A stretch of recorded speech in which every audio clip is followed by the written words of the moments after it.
Welcome everyone here this evening. Call this meeting to order.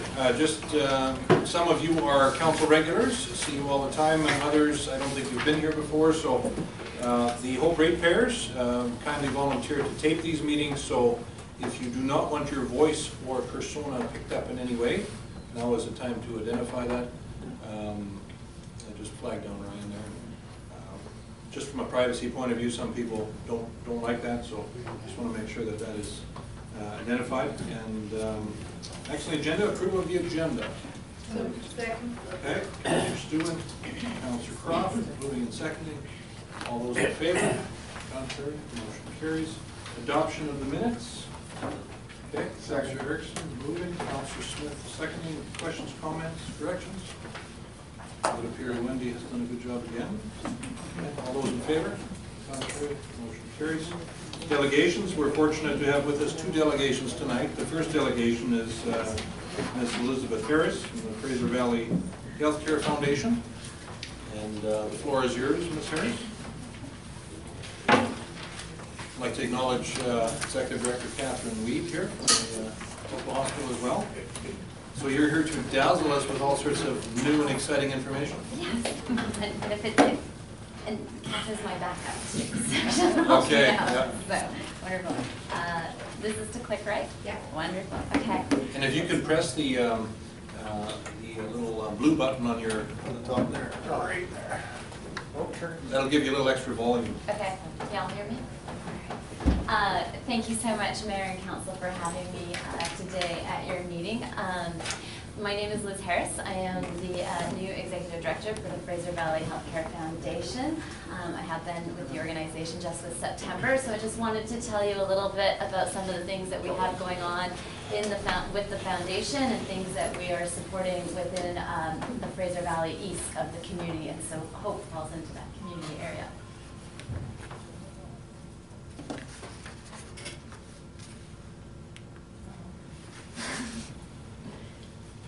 Just say slide. Yeah. Slide. Perfect. So with the Fraser Valley Healthcare Foundation, what we do is we work with the community to support the local hospitals, facilities, programs run by Fraser Health. We are a bit of a unique foundation, so if you ever hear about, like the Peace Arch Hospital or the Langley Hospital, they usually have their own independent foundation, so they have the Langley Hospital Foundation. Fraser Valley Healthcare Foundation, slide. What we do is we raise funds and awareness. The funds that we do raise, we use to purchase much needed medical equipment to support programs, and then we also help sometimes with the bricks and mortar when that's needed, facilities to serve the communities in the Fraser Valley. Slide. So we started in 2000, and like I said, we're a little bit unique. So we actually support the Abbotsford Regional Hospital, the Mission Memorial Hospital, Chilliwack General Hospital, and Fraser Canyon Hospital. So we're actually fundraising for 4 communities out here within the Fraser Valley. We also support community health services, home health, mental health, public health, and then we also look after and do fundraising for the residential care facilities within the communities, the Agassiz Community Health Center, Mission Community Health Center, Christine Morrison Hospice Residence, which is in the community of Mission, and then you may have heard that Holmberg House has just opened up in Abbotsford, which is a hospice facility. So those are all of the different facilities, and everything that is supported by Fraser Health is what we are fundraising for within the community. So slide. So these are a few of your buildings within here, which you have within the community of Hope. Slide.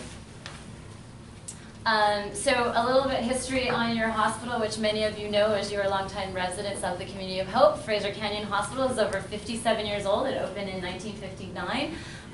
Provides 24/7 emergency care and stabilization, does triage. You have 2 hospice beds.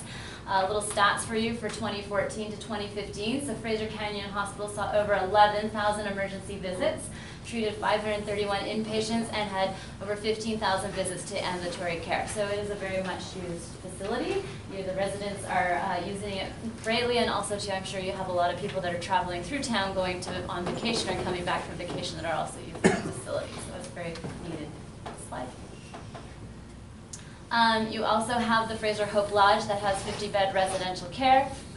So 49 of those are long-term beds, and then 1 respite care as well too. Slide. And slide as well too. Thank you.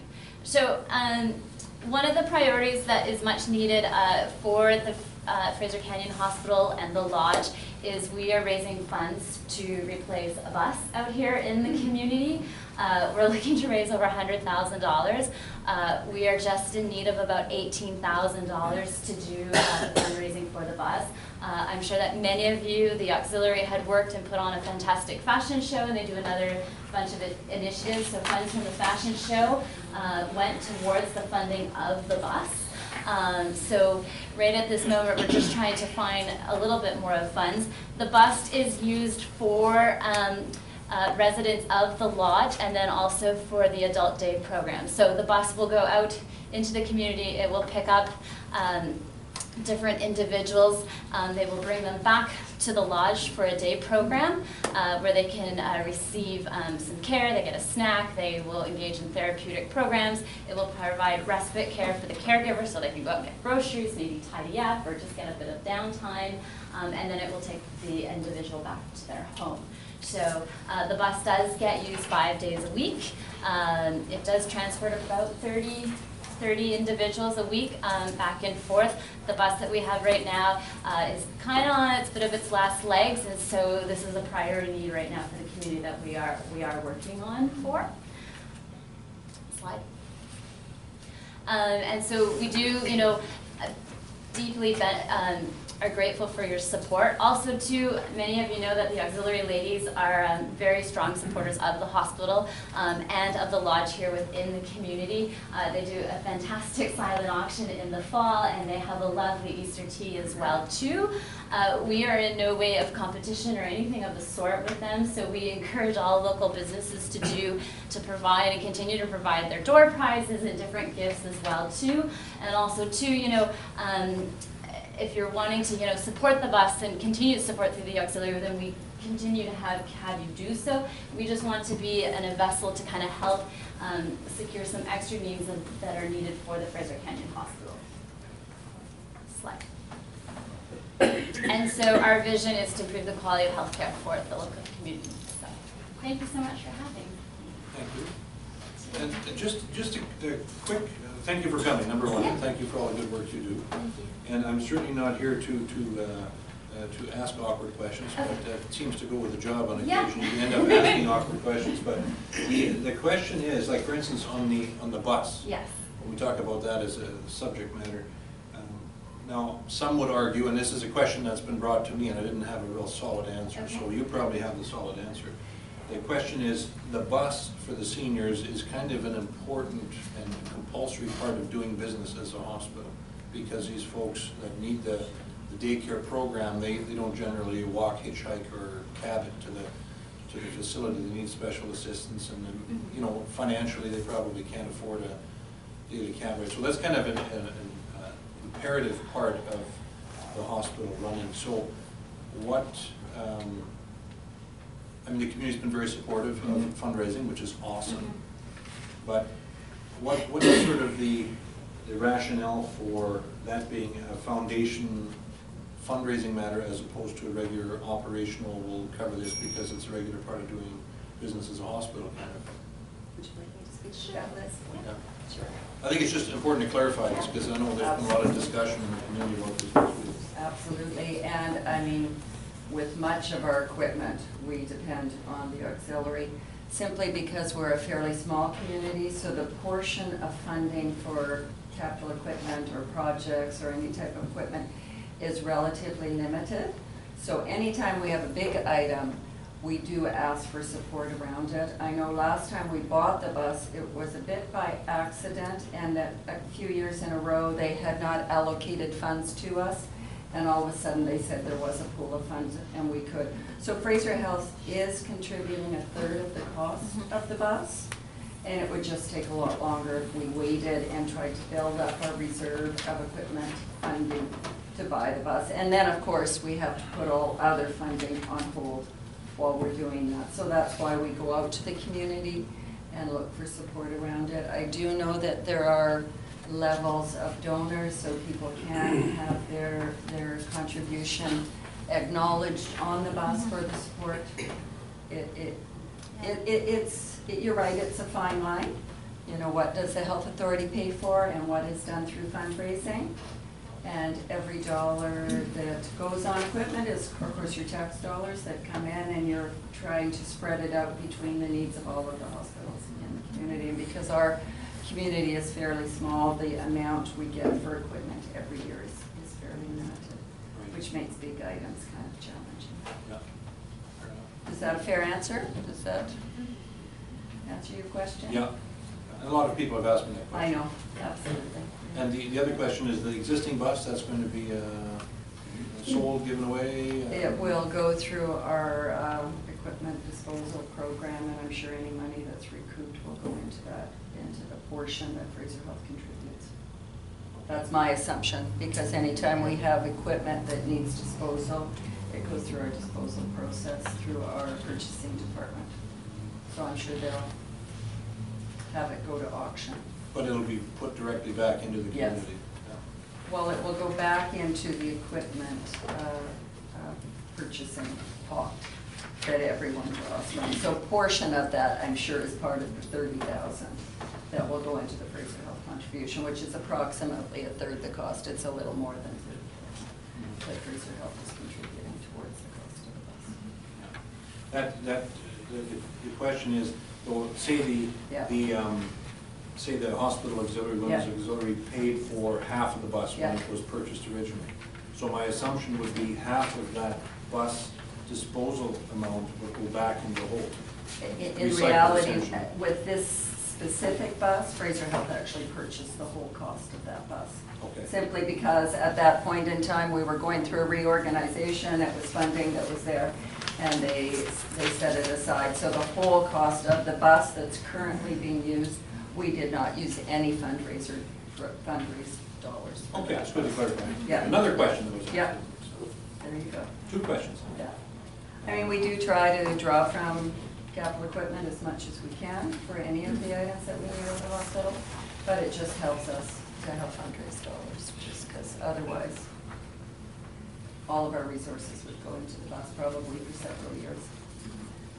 And then I also just brought an information package that we have about the bus with the sponsorship levels on it and everything, and I can just leave it here and people can peruse that if they like, so. yeah. Okay.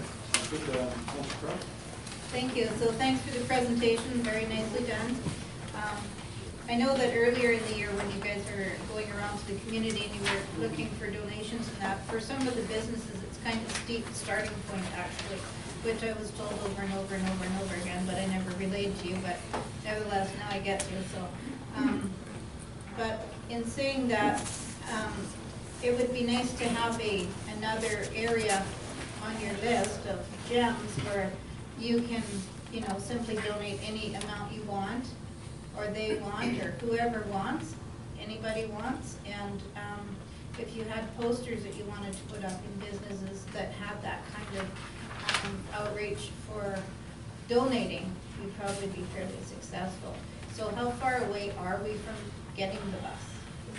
And when would it be coming?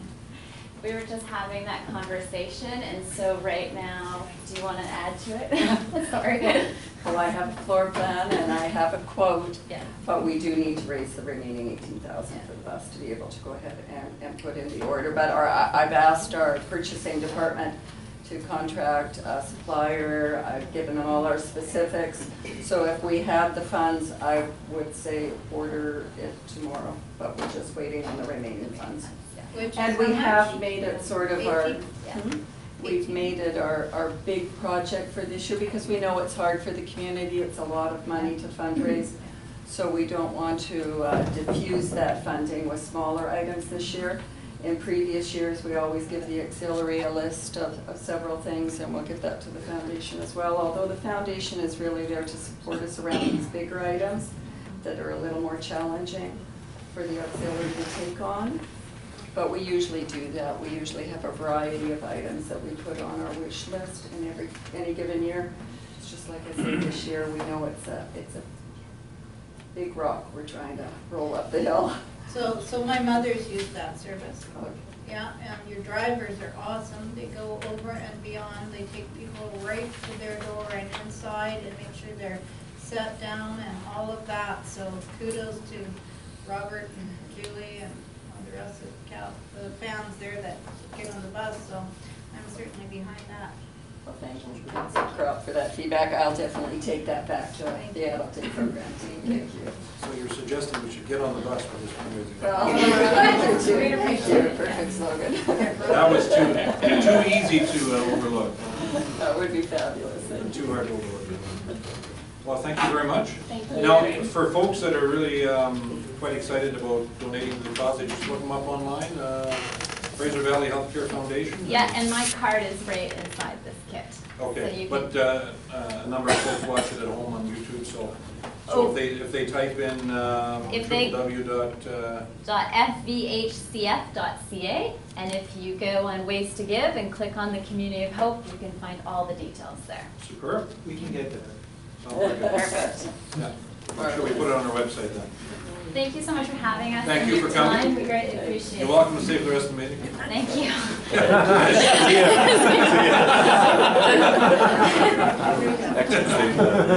Well, I guess that's out of our hands. Yeah. Yeah. Now, next we have gentleman from KPMG. Sir, Hi. welcome. Thank you, Mr. Mayor. So I'm just going to talk very briefly about the audit that has taken place of the 2015 financial year for Hope, which is the year ended December 31st, 2015.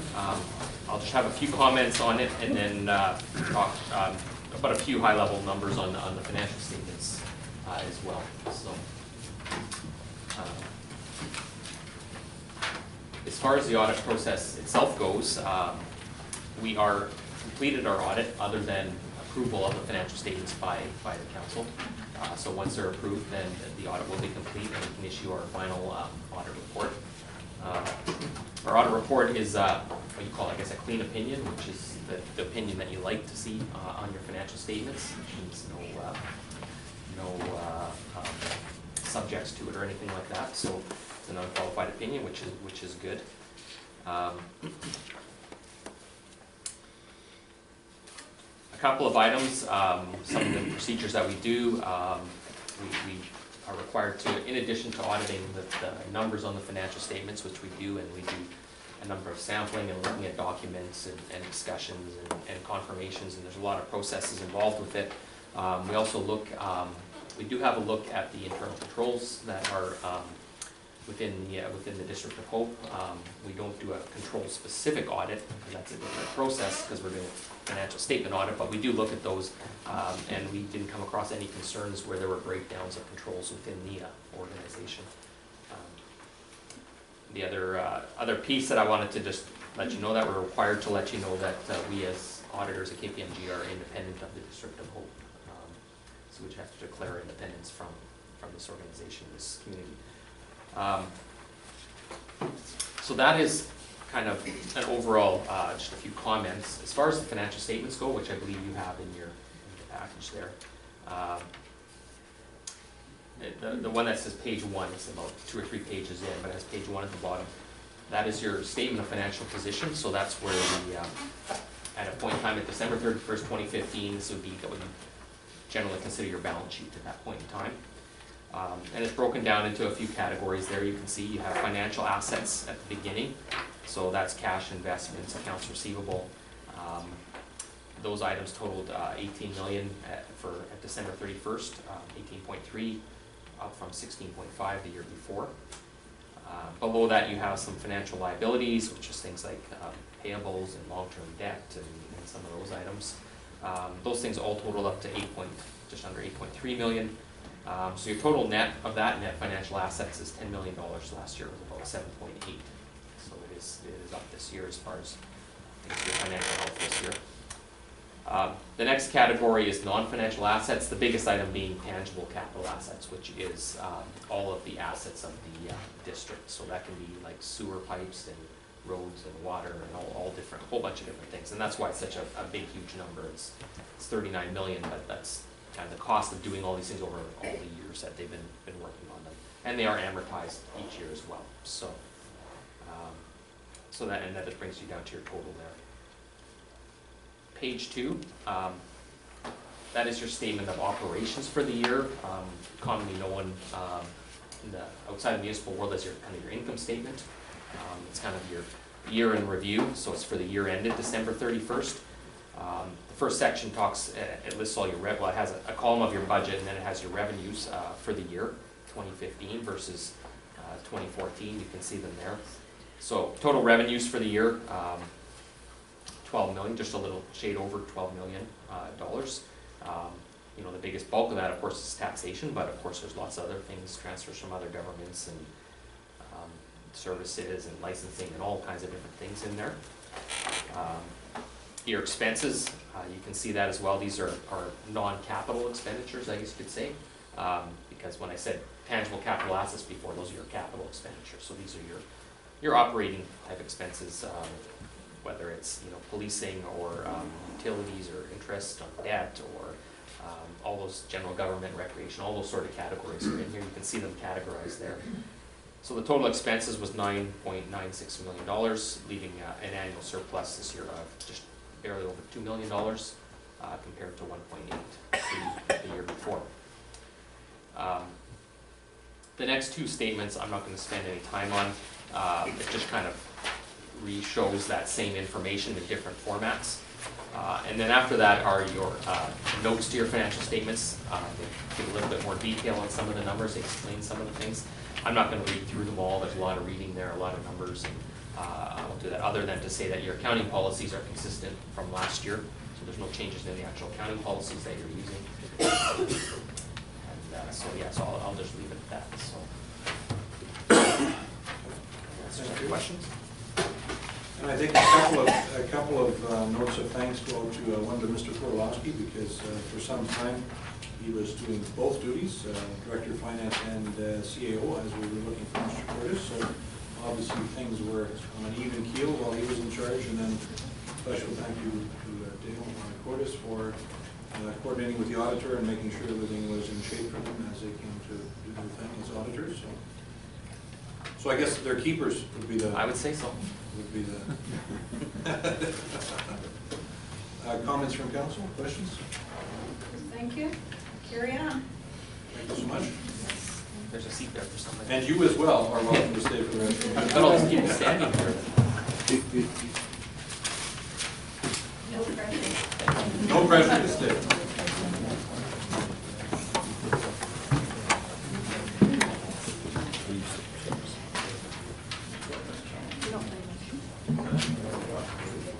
Okay, item 5, under staff reports, we have the report from the Director of Finance, the 2015 audited consolidated financial statements. The recommendation is that the 2015 consolidated financial statements of the District of Hope be adopted, and further that the independent auditor's report be received, and further that the independent auditor's report be attached to the consolidated financial statements of the District of Hope. Thank you, Councillor Dival and Councillor Stewart, seconding. Any questions or comments pertaining to this? Mr. Cordes, would you like to add anything? Just to confirm that the statements that you have in front of you are the draft ones now that you will adopt them, hopefully. Then I'll get the actual audit report sent to you tomorrow, and then they'll form the first part of the financial statements, and then I can take draft off. So these three steps have to be done before they're final. Okay. Very good. Motion's on the table. All those in favor? Contrary? Motion carries. Thank you. Item B, report dated May 5th from the Director of Finance pertaining to Section 198 of the Community Charter regarding assessment, averaging, and phasing options. So I guess, Mr. Cordes, since you were the author, I might as well get you to speak to it. Thank you, Your Worship. So I put this report together on the direction from council, and I'll read most of it out word for word just for the benefit of the audience. So I was directed to research Section 198 of the Community Charter regarding assessment, average, and phasing options. And for the purpose of tonight, the recommendation I have before you is that council receive the assessment, averaging, and phasing options reports for information. A little background information for this taxation year, 2016. There was a number of properties on Cockrell Lake that had their assessments increased significantly. Some of them upwards of 400% over the assessed values of last year. Concerned property owners appeared in delegation at the regular council meeting on April 11th, 2016, and they submitted a few proposals out of that delegation. The first being an average land value increase, a capping of the property tax paid by residents of Hope, and taxation based on lot size versus assessed value. So I'll just comment on these proposals. So with regards to the gradual average land value increase proposals, that would be where you would use the assessment, averaging, and phasing option of section 198 of the community charter. I've also included those sections in the report for your information. As I touched on just before the meeting, I haven't used this section of the charter personally, so I'm not extremely familiar with it.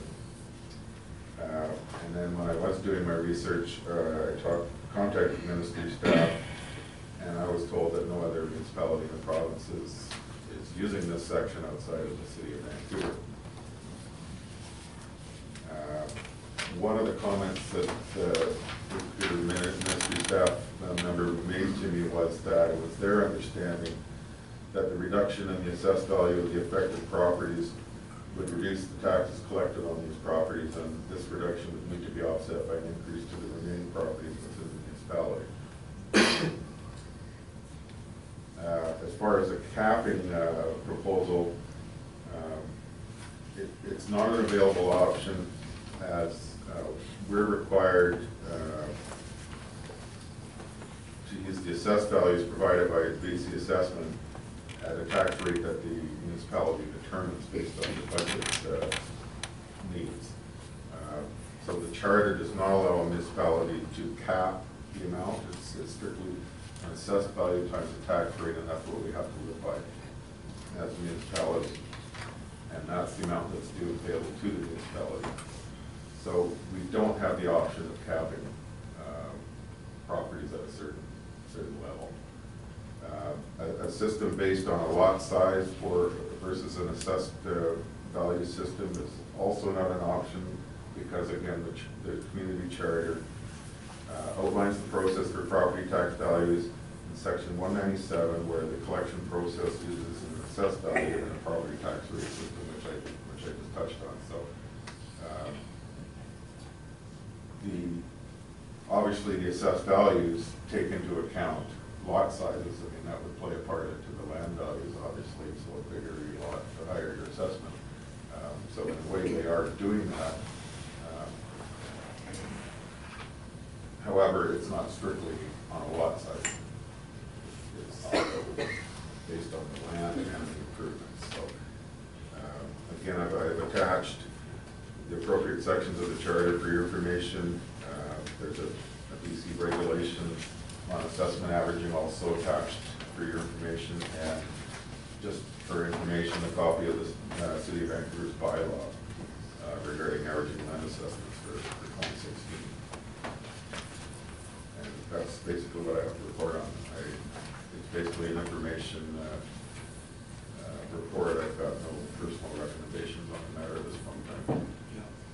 Well, I guess it's quite obvious, given our discussion previously and your information on the table today, that this is going to require a systemic provincial change in order to deal with this, because even the income averaging regime that potentially could be implemented is still not a solution to our problem in the district. So maybe we'll start out with a motion to receive for information. We can have some council discussion on steps forward after that. So moved. Thank you. Councillor Crop moving, Councillor Daible seconding.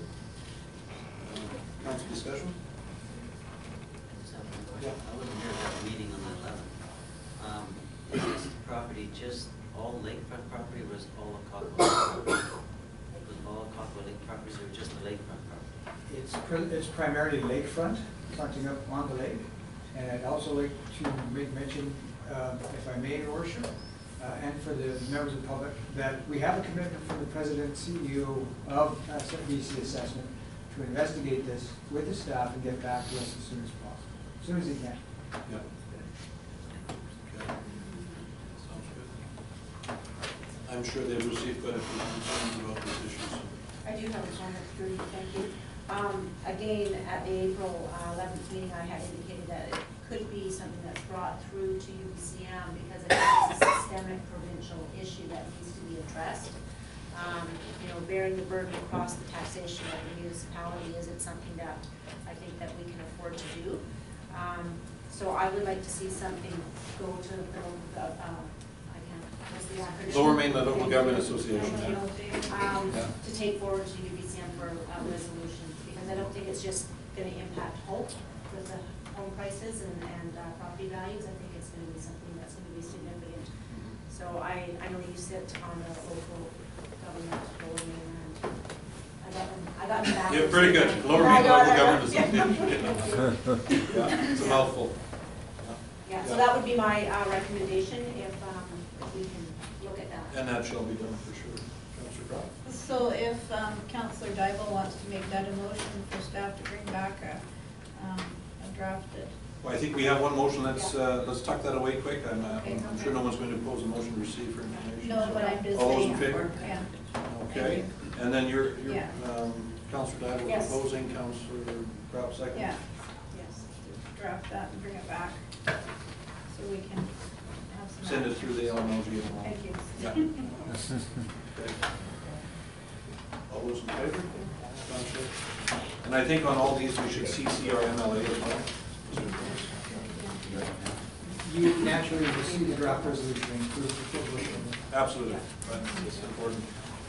So for the folks in Cockrell Lake, we're, unfortunately, there's no tonight solution to this, obviously, but I think most people are expecting a longer-term solution than a resolution that's passed tonight. So we wish we could act quicker on this, but it is a provincial problem, so we'll have to stay on it and see what we can do. So, we have that. Item C, we have, yes, Mr. Cordes? Excuse myself for the night because of my notes. No worries, you started early, so you're probably working longer than normal anyway, so that's good. Thank you for your time. Thanks for the good work. I guess with an audit, no news is good news, so it's,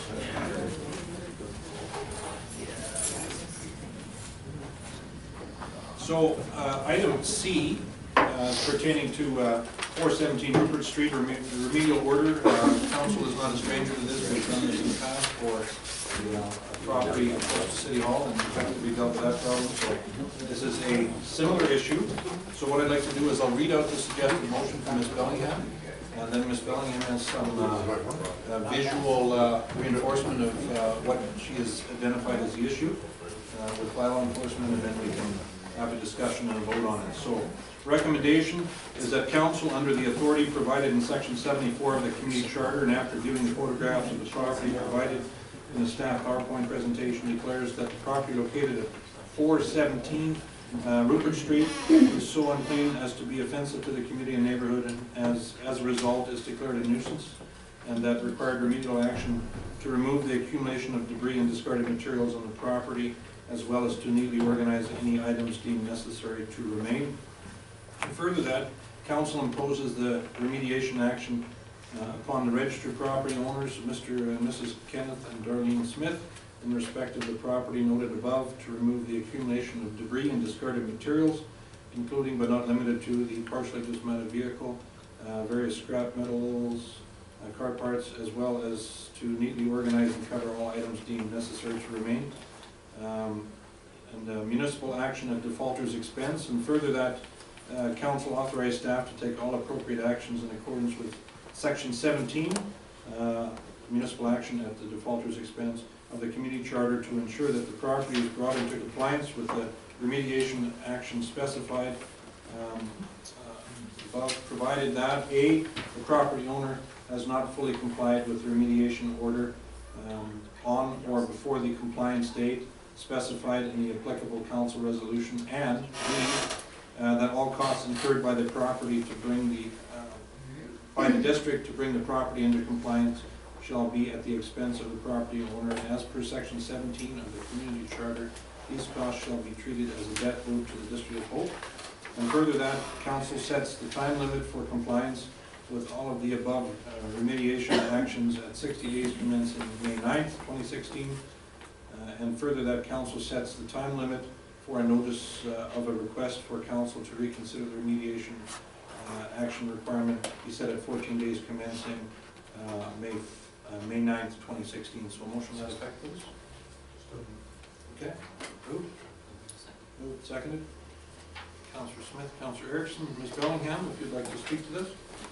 Thank you, Mayor and Council.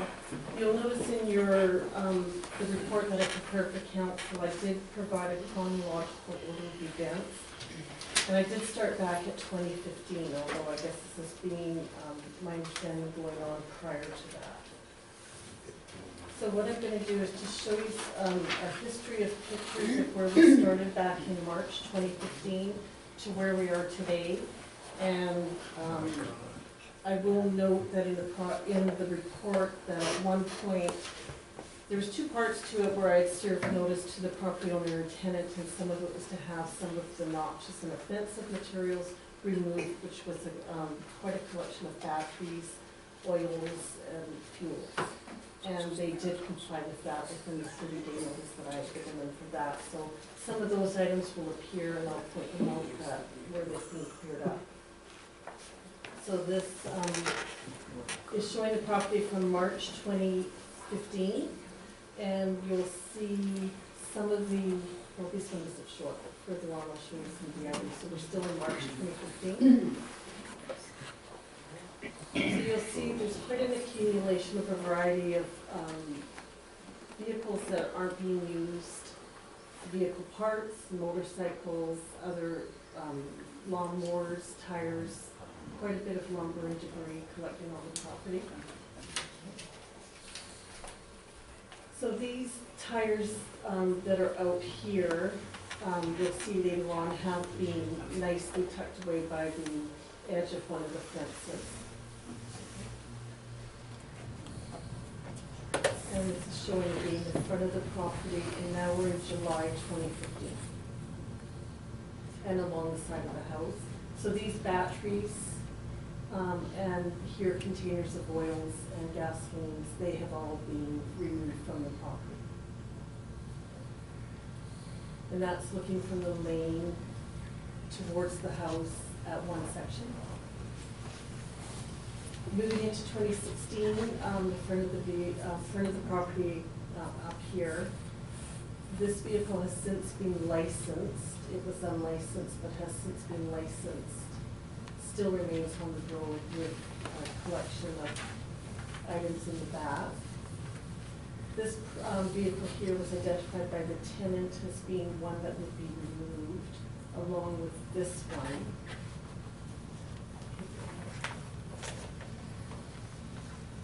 This is looking from the road along the side of the house, going towards the backyard. This is a chassis of the vehicle, and then there's quite a collection of items behind. So these were along the side of the building. All of this has, these oil containers have been removed, as down here. This is looking now from where you get from the side of the house going towards the backyard. Again, these tires have been removed. You'll see later this vehicle here has a collection of items in the back of the truck. They have been removed. You'll see later in the presentation. So this is what's accumulating towards the alley, is just out here. So this has been accumulating in the middle. The tenant has started to try to organize stuff that they wish to keep versus what they would like to remove. As this wood here, they've started to cut up into pieces for a campfire. This vehicle's been identified to be removed, but still remains there, as does this piece here in this vehicle. So this is again looking from the alleyway into the back of the property. So there were 35 pictures taken in total for February 2016. Moving into April, you can see where here this is starting to open up. The tenant was starting to clean up the pile of wood that was down there, cutting it up and stacking it. And some of this wood here being sorted, which we'll show later along the side of the property. The tires that were in question before are now here along the fence, and this wood here, they are starting to cut up and stack in cords. So you'll see later this vehicle, he's cleaned out the debris that's in the back of it. This vehicle still remains there today as is. That was still in April. So here you'll see, this is the gateway to go along the side of the house towards the front of the road. So this was cleaned up. And this is the back area, like right out the back of the house. A lot of the materials have been removed. So, you know, just some saws there, which they could be using regularly. So here at the backyard, this is where I was saying they were stacking up wood, cleaning up around where the campfire pit is, starting to organize and stack some of the wood and sort it, which is looking good.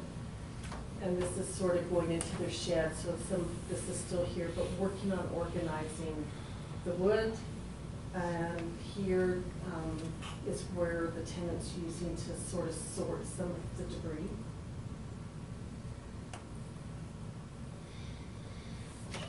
Still just continuing. That ends in April. Now, coming to May, so on Friday, bylaw officer and I attended the property, and the front yard, not a lot has happened out there. We've encouraged the tenant to clean up. At one point back in April, he had asked us, what would you like us to focus on? So we had suggested get a street view, looking nice, clean up the front of the property, have everything removed. If you clean out all of this, and he had identified the chassis as going, then the vehicle, if he wanted it to remain, can push to the back. Maybe move this truck that's been on the boulevard along into the property and clean that up. But you'll see today the front hasn't been touched. So this is, today we went and again attended and knocked at the door, nobody was home. But this is still what's accumulating at the front. The camper that was identified at the back to be removed is now from the backyard to the front yard. All of this is still here, going along the house to the back entrance to go to the backyard. And now a tractor's on the front lawn along the vehicle. This is looking from the backyard towards where you would go through here to the front of the property. So a little bit more stuff accumulating, but it could be wood that they're using to cut up or something, not sure. Along the side of the property, they've got probably about 6 ride-and lawnmowers and a variety of push mowers hidden along this side, on this side amongst the trees and stuff. It's hard to see with the lighting up here another lawnmower. And I think riding in there. This vehicle identified earlier, they want to keep it, but the material remains around it. Here's the wood the cords of wood that they're chopping to put in front of the tires, so that's starting to clean up to look good. Just over here is the fire pit, so now they're starting to stack some bricks around and continue to stack wood and some more items accumulating under that, but taking it out of the visual of people. So this is the vehicle that was covered with a bunch of debris. So the back part is being emptied. There's still some more along the front. This area is now, I guess as he's sorting through maybe the back of the truck, is laying stuff out to determine what's being kept or what's being moved. Not a lot has happened here from the laneway looking in on the far left side of the property. And this vehicle is still there, which was identified to be removed. Again, still looking from the alleyway in at a different angle. This is the view. This is just beside an accumulation of stuff from the alleyway. And these last few photos here, on the front pavement in the driveway, it's hard to tell, but it's quite black, and that's the accumulation of oils that are just saturated into the driveway. So when it rains, that's coming down onto the roadway and washing down a bit. I'm not sure what can happen with that. There's only one more to show. With here the accumulation of oils that have really just hardened onto the driveway. So what I'm asking for council is we've been trying to, as you see through the chronological history, we've sent letters to the registered letters to the property owner and the tenant, which we do through the charter as directed.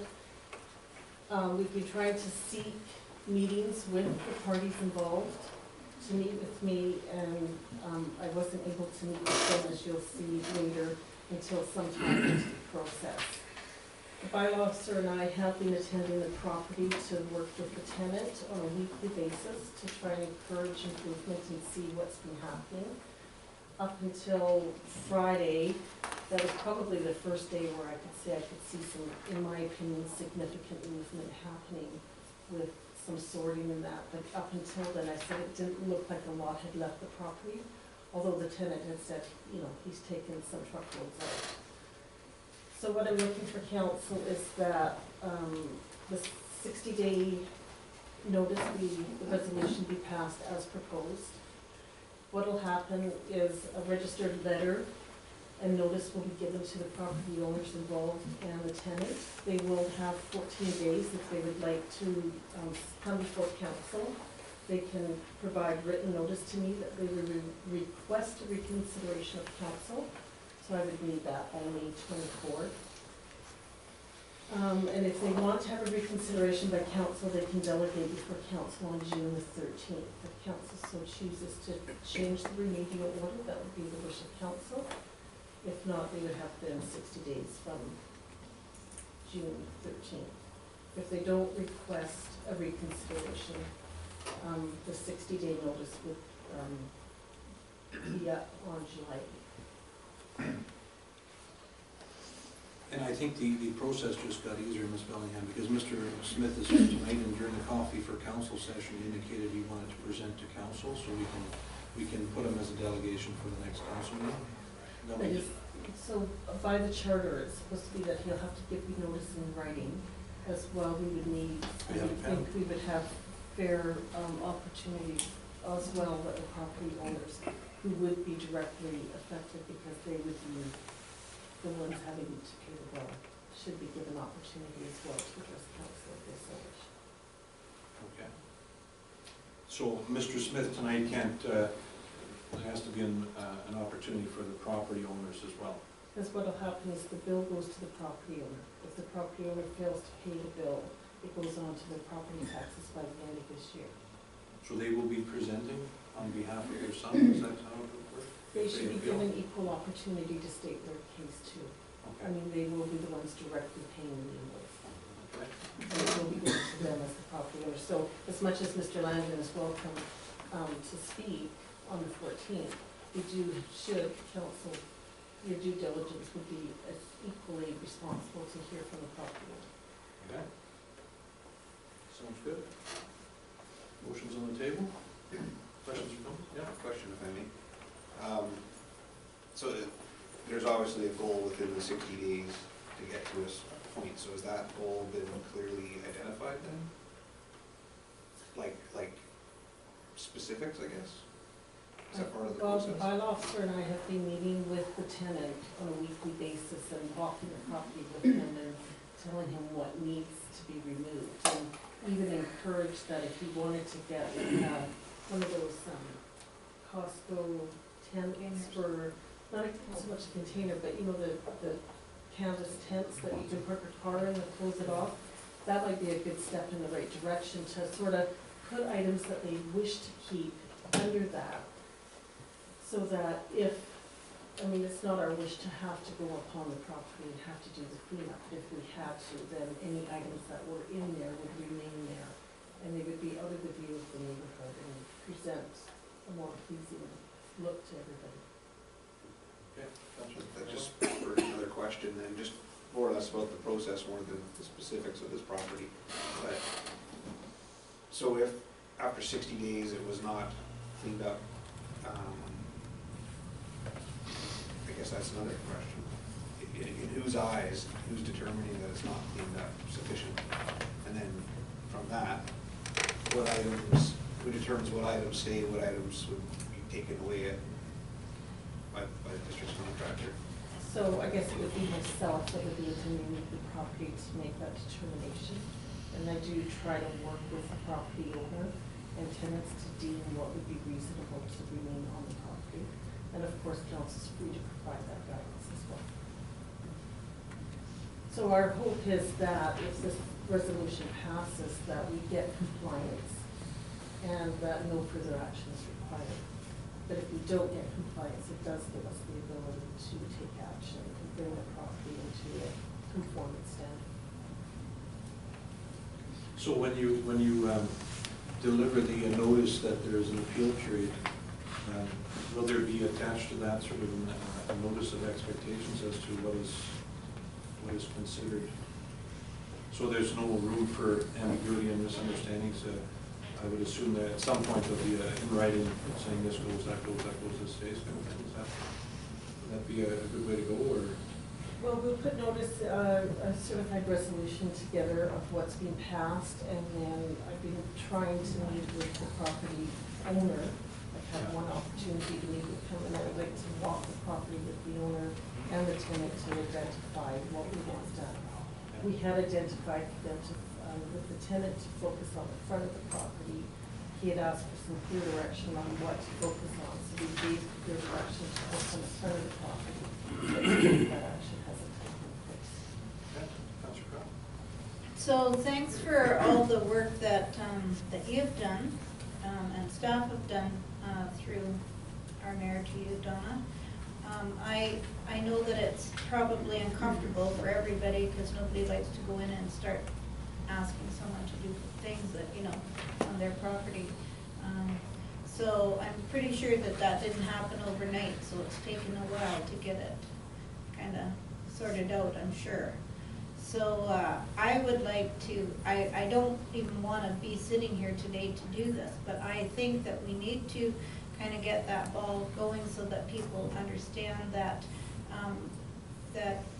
council is listening when these complaints come, and that we have been working together. We will continue to do so.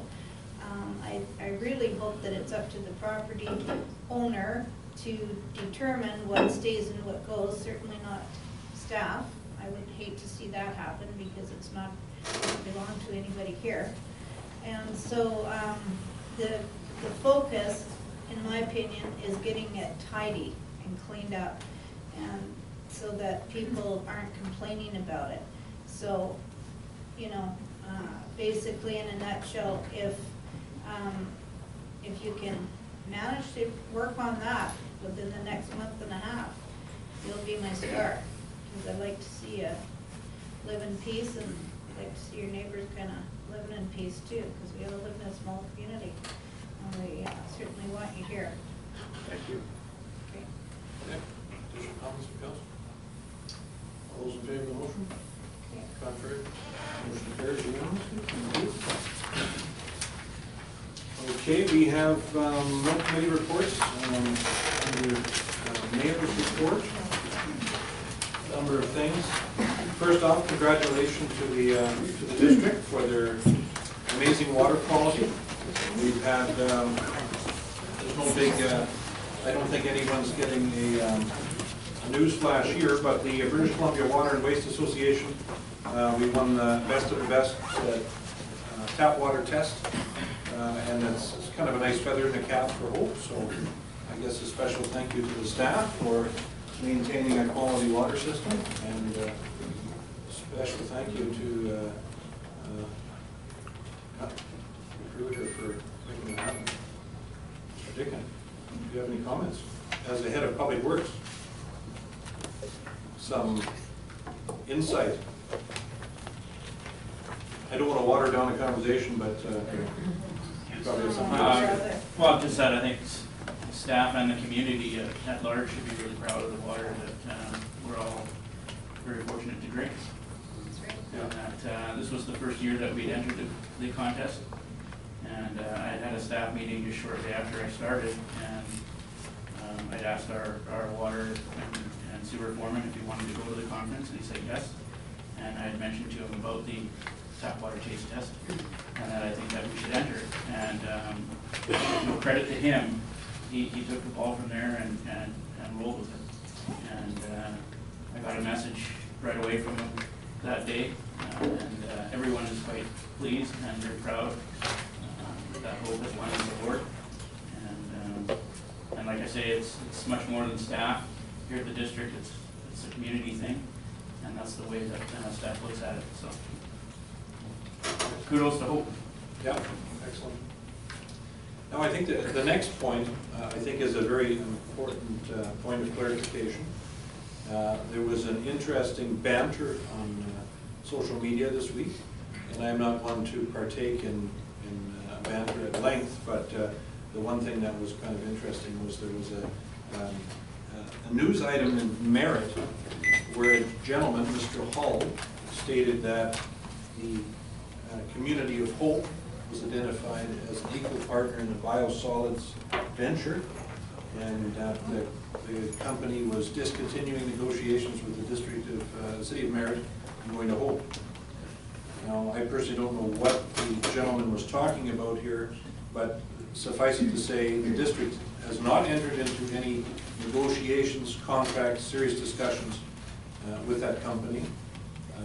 I think that maybe was a negotiation ploy to maybe solidify a deal with Merit. I don't know what it was, but it was certainly not a factual account of the District of Hope being involved in any negotiation with the company. We did have a brief meeting with them some months ago, and they introduced themselves. We said we were looking forward to more information, but obviously this council needs proper information to make decisions. And obviously the primary concern of council is environmental health of our community, employment opportunities for our community, and so the Hope Standard talked to me this week, and I clarified it, and so on and so forth. So, and Ms. Hines, there will be an opportunity for public comments at the end of the meeting. Okay. Yeah, thank you. So I think it's important to clarify for the record that that is the case. The council is very open-minded to new ideas, but they certainly did not provide any detailed information. And quite frankly, the approach used there does not bode well for future discussions if that is any indication of what the approach you're taking. So that is that clarified. I know there was a lot of apprehensions online about the project, and if it wasn't going or if it was going, because it is a new technology that is as of yet unproven in North America. So it's very important that everyone do their due diligence before even looking at something like that. On a separate note, I had the opportunity to drive into Vancouver with Councillor Erickson for a training seminar for, we had councillors, mayors, municipal staff, lawyers there, pertaining to various municipal matters, current municipal matters pertaining to First Nations relations, conflict of interest. There's all sorts of different categories covered. And I've spoken with Councillor Erickson, and what we'd like to do, the two of us, is put on a very, a sort of a Coles Notes version of that session, maybe at a committee of the whole meeting, maybe have 40 minutes where the two of us could lead council through to the high points. I couldn't talk for 40 minutes. I'll fill in for you, no problem. Got that covered. And you were excited enough about the conference, I'll be surprised if I'm not the one being quiet. So it was a very meaningful session, but I think out of fairness to council, and it's certainly something worth talking about in the whole meeting. So in the next couple of meetings, we'll certainly put the time aside and give council a Coles Notes version of what we saw there. And I guess we'll pass it over to Councillor Smith today. Only thing I've done in the last 2 weeks is go to a Brigade Days meeting. We did a site visit last week, and what West Coast Amusements has brought to the town before, we're pretty much doubling it this year for sites. Yeah, normally they bring about 15 rides, they're bringing about 30 rides overall. So there's in conjunction, John's helped us out with figuring out some parking issues, where we're gonna park their support vehicles and stuff like that, so we come up with some very good ideas and working along with that, so it's a good problem to have. We're not gonna have enough space, so, which is a good problem to have, I think, for the event. So the group's excited, and yeah, we got, that's the only thing I got to report. Right on. Yeah. So that's gonna be a right-on event. It's gonna be right on event. That's sweet. Didn't have That's to excellent, yeah. And you did something else in the last 2 weeks, you got a attractive short I haircut. got a very short haircut, yes. It was much needed. Got the ears lowered. Councillor Dybel. Nothing to report. Thank you. Councillor Stewart. Yeah, so I was asked to do McHappy Day on May 4th, and I spent from 9 a.m. till 11 a.m. at McDonald's, greeting people and meeting new people to our communities, as well as travelers through the community. So I was an open door for, hey, what about this? So I have a couple things that came to my attention. And so one was with the Fort McMurray fires. There were some concerns about making sure that we get newsletters out to the public about fire prevention and making sure that we take care of the problem before there's a problem. So I don't know if that's possible, that on our webpage we could maybe put fire prevention, things to get ready for a hot summer, or maybe a newsletter that could go out in the newspaper was another idea they came up with. But I thought it was a really good idea that we start getting ahead of the game. Also, I was told about a Bear Aware coloring book that is a partnership between the Bear Aware Committee and McDonald's, and they'll be putting little fun facts out for kids, and the hope is to educate the children so that they can educate their parents about putting their garbage out and making sure that we take every precaution not to put animals in danger and people in danger. So that's coming soon. And just one question, do we have a start date on the Silver Creek Bridge or Foothill Bridge for paving? And will that be full closure for paving, or will it be done a single lane? It's about 5 weeks out. 5 weeks? Yeah, and it'll be a single lane. closure. Single lane, so traffic will still be able to come and go? Thank you very much, that's all. So were you McHappy at the end of your shift? I was very McHappy at the end of my shift, and it was awesome. I sold all my boots and had to ask for a second stack of boots, so it was pretty cool. Super. Right on. Yeah, like to do it again. Councillor Whitlock. I've attended an event and show meeting in the last 2 weeks. And outside of that, I have nothing to report. Councillor Erickson. Sure. I too attended it's called the Pacific Business and Law Institute, and it meets yearly. Met with our mayor, we drove down together, and there were 6 areas that talked about it, just outlined the areas. One was case law and legislative updates, so told examples of what was happening in the courts in the last year regarding municipalities and regional districts. The other one was dealing with the homelessness and demonstrations occupying municipal properties. That was really good. And then the other one was negotiation with First Nations and the First Nations in our community, how we deal with them and what we need to know for the future. And number 4 was marijuana in the municipalities. That was very good discussion. And the next one was green What development. was the high point? It was a low point. Anyway, the next mentioned green development, and I thought when I read the topic on green development, what would they talk about green development? But it's really important how they're stressing that in all new construction and development, green is incorporated. For example, even in building construction, home constructions, putting in some electrical panels for electric cars, changing panels. There was a whole variety of new things that they put in place, that are being put in place for this green development. So it was really, really interesting. And the other one, the last one was climate adaptation. And one thing that really came to mind, and they stressed it, was the communities. It's stressed at the UBCM also. The communities must take charge of the forest debris, the debris that's in the forest around the communities.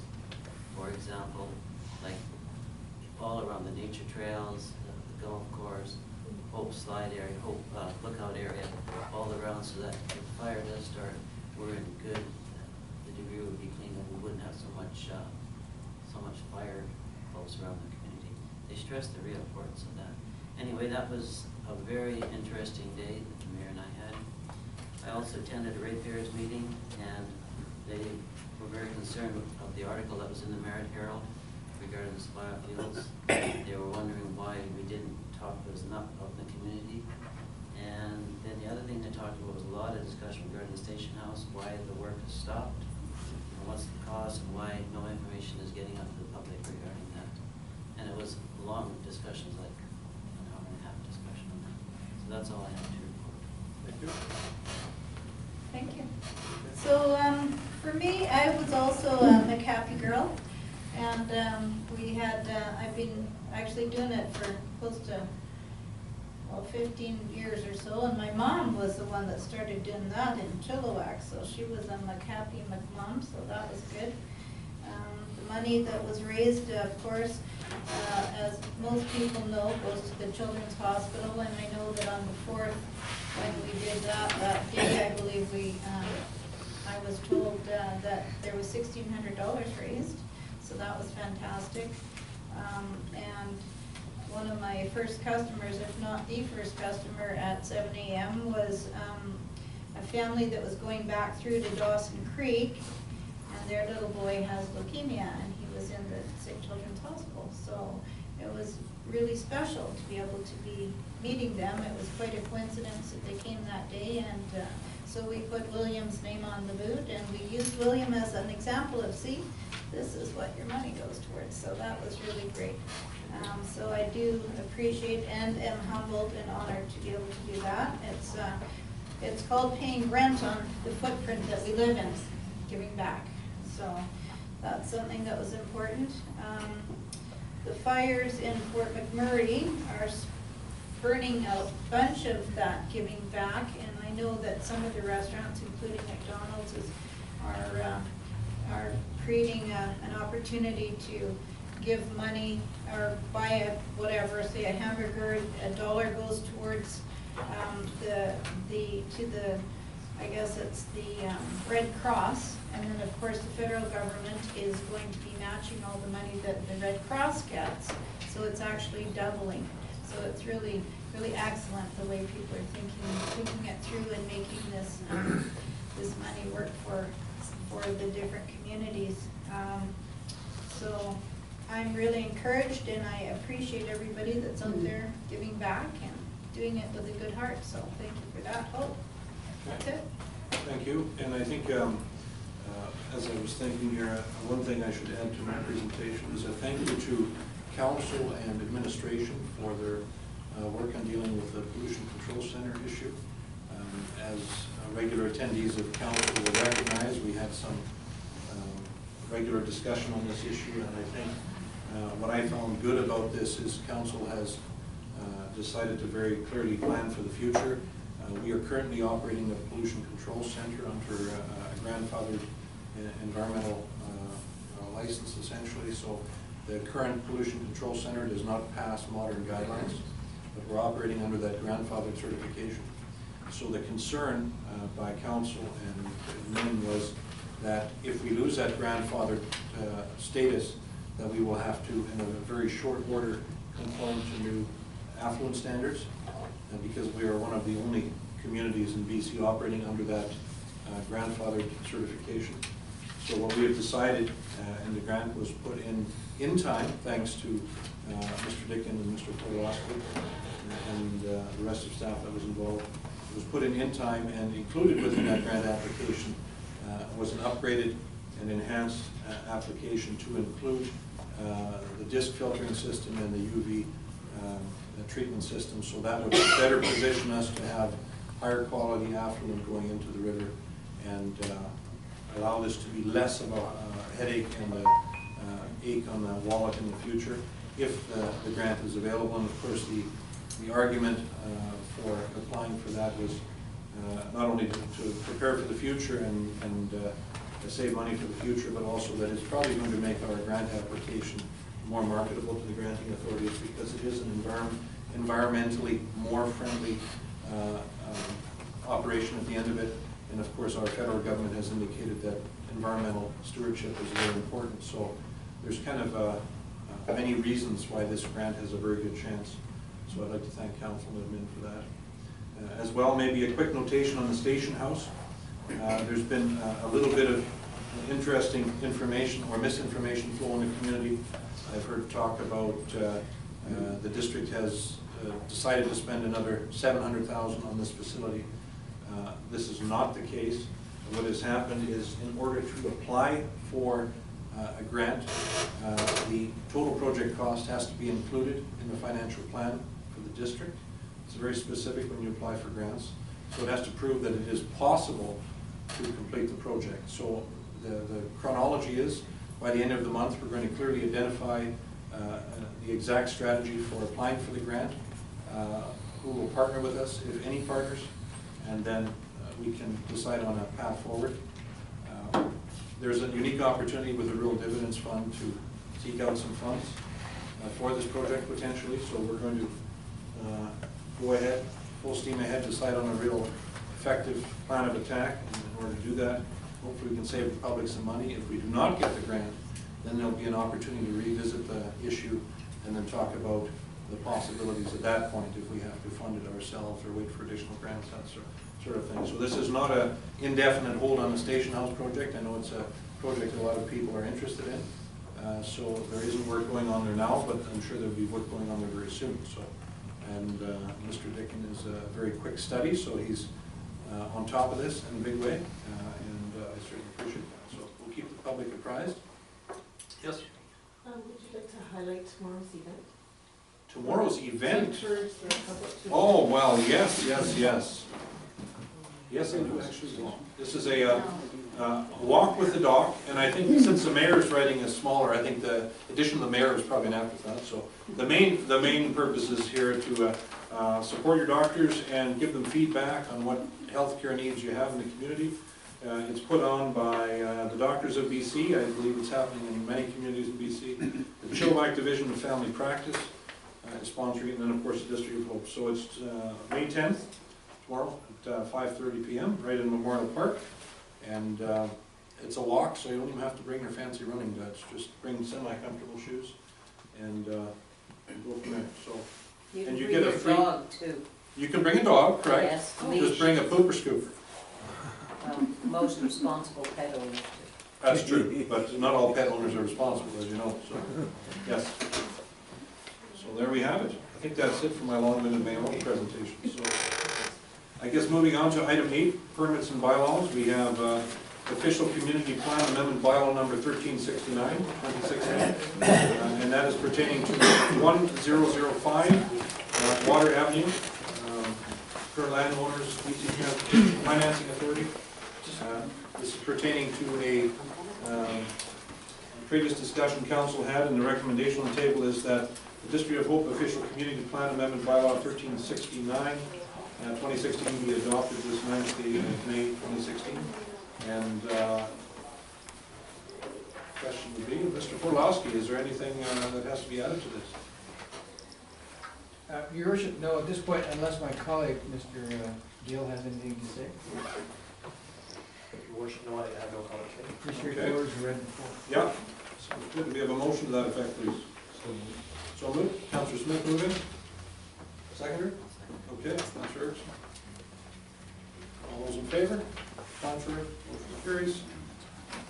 So there's a zoning amendment bylaw number 1370, 2016, for 1005 Water Avenue, also pertaining to the BC Transportation Financing Authority property. The recommendation is that District of Hope zoning amendment bylaw number 1370, 2016 be adopted this 9th day of May 2016. Motion by effect, please. Thank you. Councillor Daible. And Councillor Medlock. Questions or comments? All those in favor? Thank you. And this is the official community plan amendment bylaw number 1373, 2016 for 111 Old Old Princeton Way. Recommendation that District of Hope official community plan amendment bylaw number 1373, 2016 be adopted this 9th day of May 2016. So moved. Thank you. Councillor Croft? Okay. Councillor Erickson? And those of you attending council for the first time will wonder, why did those go by so quickly? Because we had all the previous discussion on the matter. Exhaustive discussion on all of them. That's why it's going so smoothly now. Okay, motion on the table. All those in favor? Contrary? Motion carries. And item D, zoning amendment bylaw number 1374, 2016, 111 Old Princeton Way. That the District of Hope zoning amendment bylaw 1374, 2016 be adopted this 9th day of May 2016. Okay, Councillor Daible and Councillor Erickson moving and seconding. All those in favor? Contrary? Motion carries. Okay, item E, District of Hope 2016-2020 financial plan bylaw number 1376, 2016. The District of Hope 2016-2020 financial plan bylaw 1376, 2016 be adopted this 9th day of May 2016. Okay. Second. Councillor Stewart, Councillor Croft.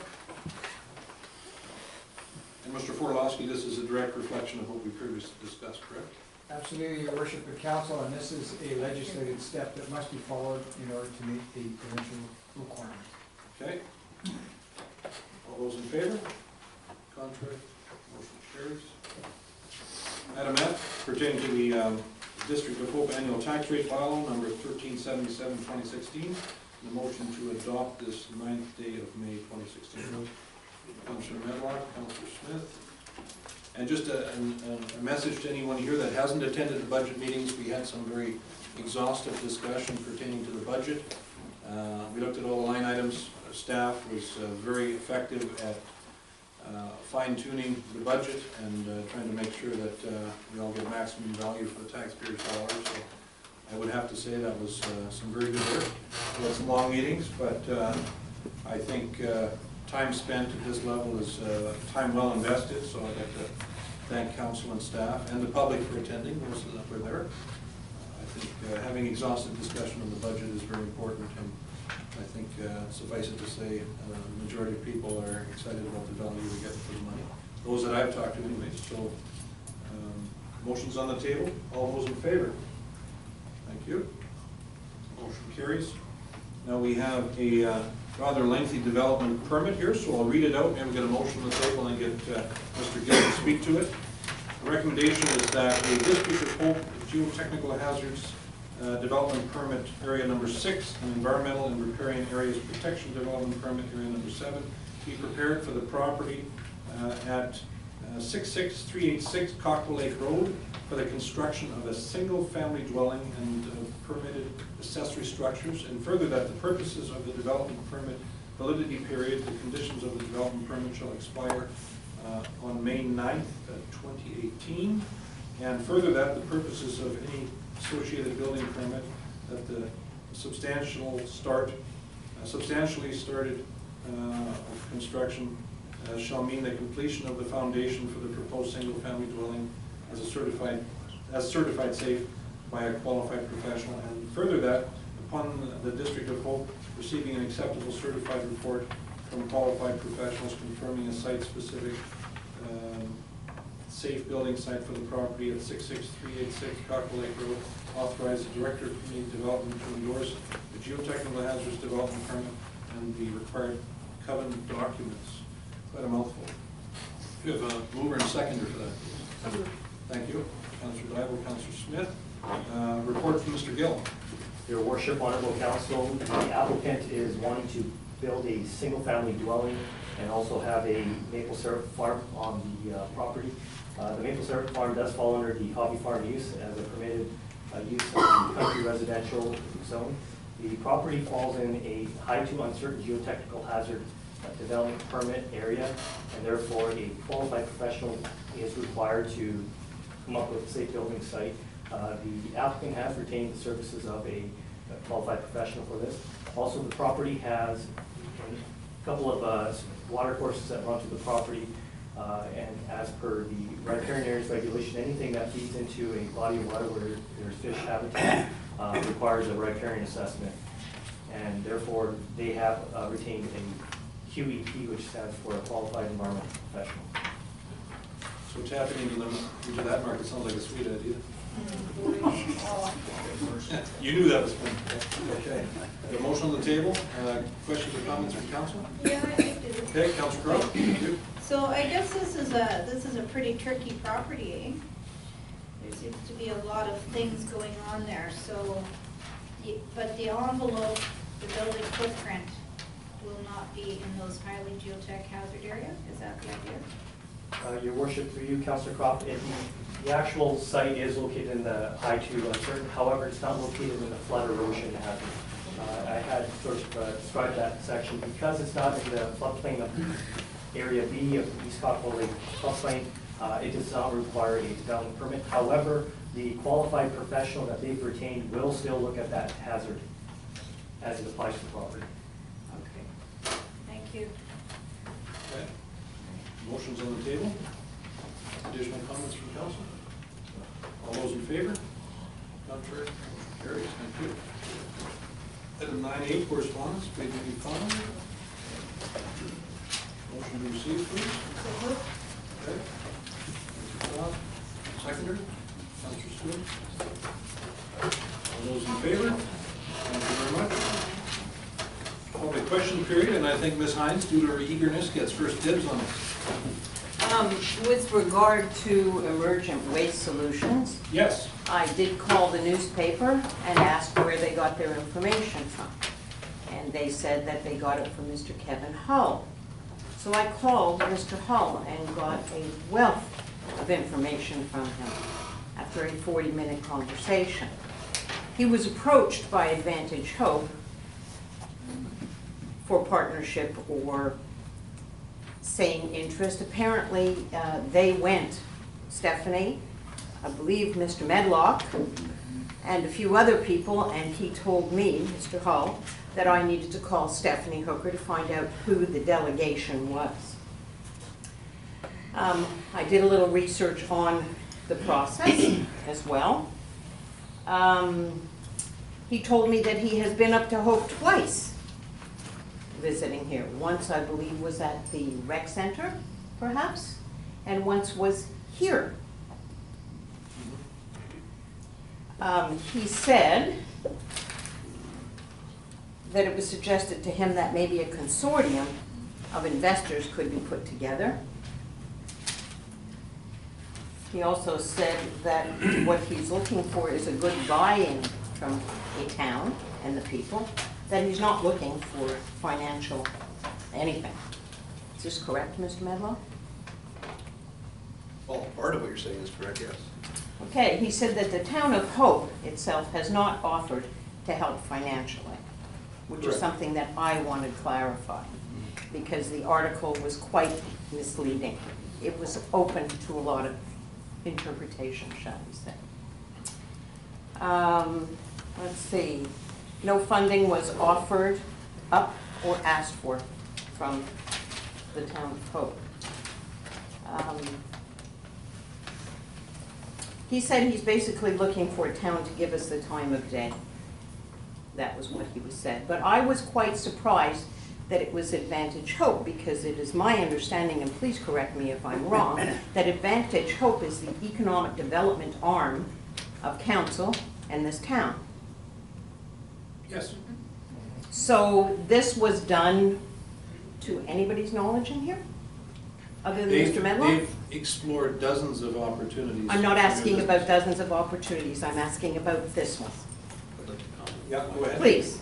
My take on it, I was invited to a meeting, not as a member of Advantage Hope, because I'm not, law board director member, but as a town councillor. And, you know, I think any business has a right to talk to anybody that they like in the community. And I did go down to a meeting in Vancouver to get information, because at that point, I knew absolutely nothing. From there, we invited him to take a look at the community himself, and that's why there was some more visits up here. But at no time was there a representation of the District of Hope pursuing anything or Advantage Hope pursuing anything. So that needs to be clarified. Well, this is a conversation I had with him this morning, and he said that it was suggested to him that a consortium could be put together. Well, I think we made it very clear to him that as a district, we cannot essentially invest in private enterprises such as that. And that obviously, and certainly I'm speaking as an individual, I think any new venture, obviously employment opportunities are important, but equally equally important is the environmental health of our community. So that's something that has to be proven to be intact before we get on board. So, absolutely. You know, I don't think any of us consider ourselves tree huggers, but it's certainly it's important that we maintain you know, the health and safety of our community. So that's paramount. So when the newspaper phoned this week, I said that, you know, I clarified and pretty well said what you said, and I said that Mr. Hall maybe needs to tweak his public relations skills a little bit, because it kind of indicated that the District of Hope was an equal partner in this venture, and at this point we're you know, an uninformed onlooker, because we had a brief meeting with them. It was a friendly meeting, but without proper information, independent studies, so on and so forth, we can't even make an opinion statement on it, because we really don't know. Are you planning on looking into the possibility? Well, if they're serious about looking at Hope, we have to look at it. We can't be very business friendly if we say, well, we're a little worried about your presentation, so go home. You know, we have to look at it, but I think it was important for me as mayor to clarify that we didn't, you know, sign on the dotted line. I understand that he was very clear about that. So he was very forthright. I Yeah. asked him how many jobs we were looking at potentially. I asked him about the employment possibilities. He, in fact, sent me an email with some reference material about different studies that have been done.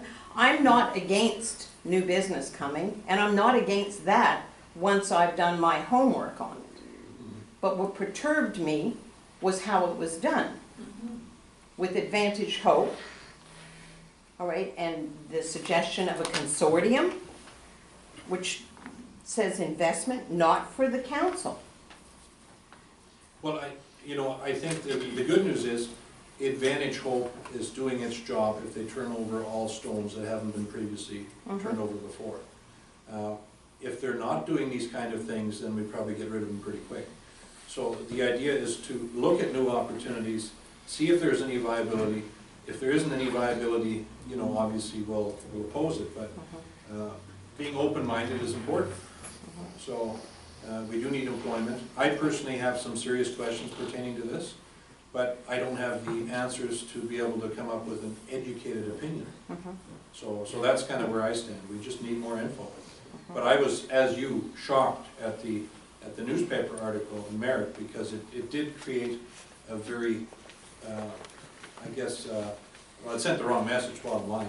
Hey, well, it was open to interpretation, which is why I called the newspaper, and I was told by the reporter that that was done by not a regular reporter, a reporter from another newspaper.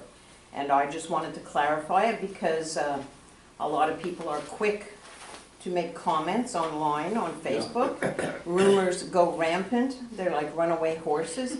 So before I opened my mouth, I wanted to make sure that I had the facts, which I got straight from the horse's mouth. He's a very lovely man. There was no hesitation when I spoke with him. He was very forthright. There was no hemming, there was no hawing. To me, it seems that he was perfectly open and honest, which I greatly appreciated. Yeah.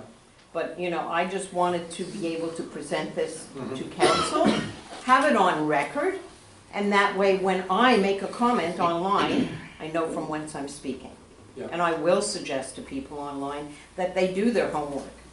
Just because it hasn't been done before, or just because people aren't familiar with it, that doesn't mean that you throw the baby out with the bathwater. Exactly, yeah. So, but I would appreciate, you know, more disclosure, more, what's the word, transparency about these kind of things, you know, happening, the exploration. Well, the other thing is, and this is just a procedural thing, there are times when a potential business person in our community will talk to us in confidence because there may only be one or two sites that are suitable for that venture. Are you referring to in camera? Yeah. Okay. Yeah. So there's obviously you know, if someone talks to me in confidence and says, hey, I'm looking at a couple of properties, I don't necessarily want to create a bidding war on the two potential properties. It's not uncommon for business people to approach, you know, mayor and councillor just to sort of gauge feedback on that. Was this an in-camera meeting? Yeah. So is Mr. Hull aware that this was an in-camera meeting when he gave me this information? Yep. Yeah. Okay. Well, I think based on the way it was presented to the Merit media, it was probably more a negotiation ploy to get Merit to get with the program. As I'm just hypothesizing, personal opinion, to get with the program and you know, ante up whatever they wanted to get because there was no strategic advantage to him identifying Hope as a potential site. No, he's just looking for somebody to say yes. No, if he would have wanted that, he would have just said to Mayor, we're discontinuing negotiations because we've identified a couple of other potential communities. So this might have been a posturing thing. I'm just hypothesizing. It's just a personal theory based on what it looked like in the paper. And are we open to any commentary about the station house at this point in time? Before you do that, Yes. a question, you did the legwork. And actually, Councillor Croft, in case you're waiting, and then Mr. Lawton. Thanks. Because you know she is on council. She should probably listen. So first of all, thanks very much for your homework, and I do appreciate hearing that. It's encouraging because I agree the rumor mills get started, and if it didn't start in the morning, it certainly will by the evening. And it makes it difficult when you're on council and you're being bombarded with all these left field questions when you don't know what the heck people are talking about, because of course it never happens. So, but anyhow, I do appreciate Councillor Medlock willingly going to investigate other business opportunities and that, and any other councillor that sits here, if they are approached by businesses and we have that random opportunity that somebody trusts us enough to come forward and say, hey, can I just bend your ear for 5 minutes and do you think I can bring it to council? That's certainly for the benefit of this whole community, not for the benefit of one councillor. So it's really an opportunity for the whole council to benefit at the end of the day. If one of us comes forward and says, hey, you know, I was talking to so-and-so today and they're looking at us, what do you guys think? And we'll bring them in, or, you know, call them up or whatever, or get staff to talk to them or whatever. It's a great opportunity. It's a networking thing. So thank you for heading that way. I just also like to get the feedback from each other and from staff when these things come forward. It is nice to all be in the same loop. That part I agree with, and I think that's kind of what you were alluding to. So yeah, I do like that option as well. So as far as the phone calls that we get many of them, and many of them were about that fella, and it's just unfortunate that the reporter maybe grabbed something.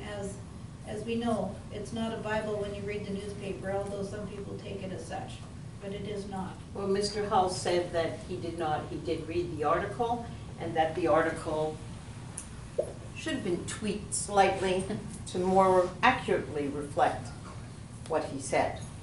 Yeah, it would have been nice if he would have got them to retract or put in something nice. I don't know if he will now, I have no idea. I am in correspondence with him because I'm very interested. I mean, to me, as far as I'm concerned, from what I can see, and I've only lived here 7 years, but I see this town dying. And I don't want to grow into my old age in a dying town. Okay, well, I see possibilities and potential, and I see life, but, you know, we all see things different. Absolutely, I wouldn't stay here if I really thought that that was the course or the road that we're going down. That's right. Thank you for that. Well, I mean, if they're serious about their ideas, they're going to present it to the public, they're going to present it to council in an open meeting. He has asked for, he was in touch with Stephanie and has asked for a public engagement meeting, a public information meeting, and she hasn't gotten back to him yet. But he did say that that's what he wanted to do, was to have a public information meeting, and I thought that was a great idea. And he explained what had happened in Vegreville, where they're supposed to be opening a plant in a couple of weeks maybe. And that he works very closely with the Alberta Environmental whatever department it is. Yeah. He's a very lovely man, and he's, you know, it was very interesting speaking with him. Yeah, well, I appreciate your homework. It's good you're informing yourself before you, some people fly off the handle with no information, and that's a little awkward for everyone. I like research. Research is a good thing. I don't. Yeah. Ms. Hines, PI. Yeah. Mr. Lawton? Yeah, I, for one, was quite encouraged over this issue. I looked into it as well. And in my course of business, I actually see the product go back and forth on a regular basis from different plants. And it bears a lot of looking into because there's good and not so good. So whatever his plan fits in remains to be seen. It's like you said, it needs to be educated. But what I was excited about was actually hearing that Advantage Hope is actually doing business, not tourism. These are real jobs for a small community. Young families can actually have an income to live here on. It's not a seasonal job, it's a full-time job. And we haven't, maybe through miscommunication or lack of communication, seen very much, if anything, in 6 years for our investment in our business development branch. Well, I think, you know, that's obviously a topic for many discussions, but, you know, the notoriety of Hope and the interest in Hope has certainly grown over the years. So I think as far as a effective marketing group, they've done a lot. But I agree, turning over all stones is important. And the one thing I tell you, so that I'm very transparent about my approach on this issue, I look back on an issue that we, as a community, dealt with years ago, and that was pertaining to the Money's Mushrooms composting facility on the Hague Highway. The company was very effective at giving us assurances that there would be a minimal impact to the air quality of the region. And so a lot of people went along as, I guess you could say, cautious supporters. And what happened was the environmental, you know, the smell of the facility essentially was a tough one to deal with, and their claims were not essentially factual. So what I'm keen on this is making sure that you know, any claims they make are scientifically based, that they're verifiable by other facilities of an identical nature, essentially, and then, you know, we build those new jobs and preserve our environment in the same swoop. And my thought as an individual would be, if we can't do that, then maybe we're barking up the wrong tree. But if we can, then we might have a really good opportunity. So. Well, I think when the Vegreville unit opens up, I think after a bit of time, that we'll be able to make a more accurate assessment. I thought that one's different though than the one that they wanted to put here, though. That's the difference. Yeah, it has a different feedstock. Yeah, that one is wood, where ours would be sewage. That's two huge different. I didn't, you know, this conversation. Vancouver. Yeah. Vancouver. Yeah. Councilor Medlock? The Vegreville one's actually using crumb rubber as a feedstock, but they have plans working with the Alberta Environmental Commission. It used to be Alberta Innovates, I remember that name. They're working with them, sort of provincially funded organization, to run through that plant other types of feed, whether it be wood waste, garbage, sewage, to gain information that they can then pass on to the federal government, environment minister. So it's a good thing. It's a really good thing. They're going about the process the correct way. Well, I think it's very nice to see us saying yes instead of, well, we're not sure. Well, yes to more information. Exactly, but Yeah. it's, you know, it's answering the knock on the door, which is key. If you won't open the door, then you never know what you're missing. I would like. There's another area too that's actually, they've gotten a proposal from, it's Revelstoke, they're looking at doing a plant there, and they're in the works for doing lumber as well in that one. So yeah, definitely looking at the wood waste, it's one thing, rubber waste another. You dump a bunch of rubber tires on the ground, they're easy to pick up.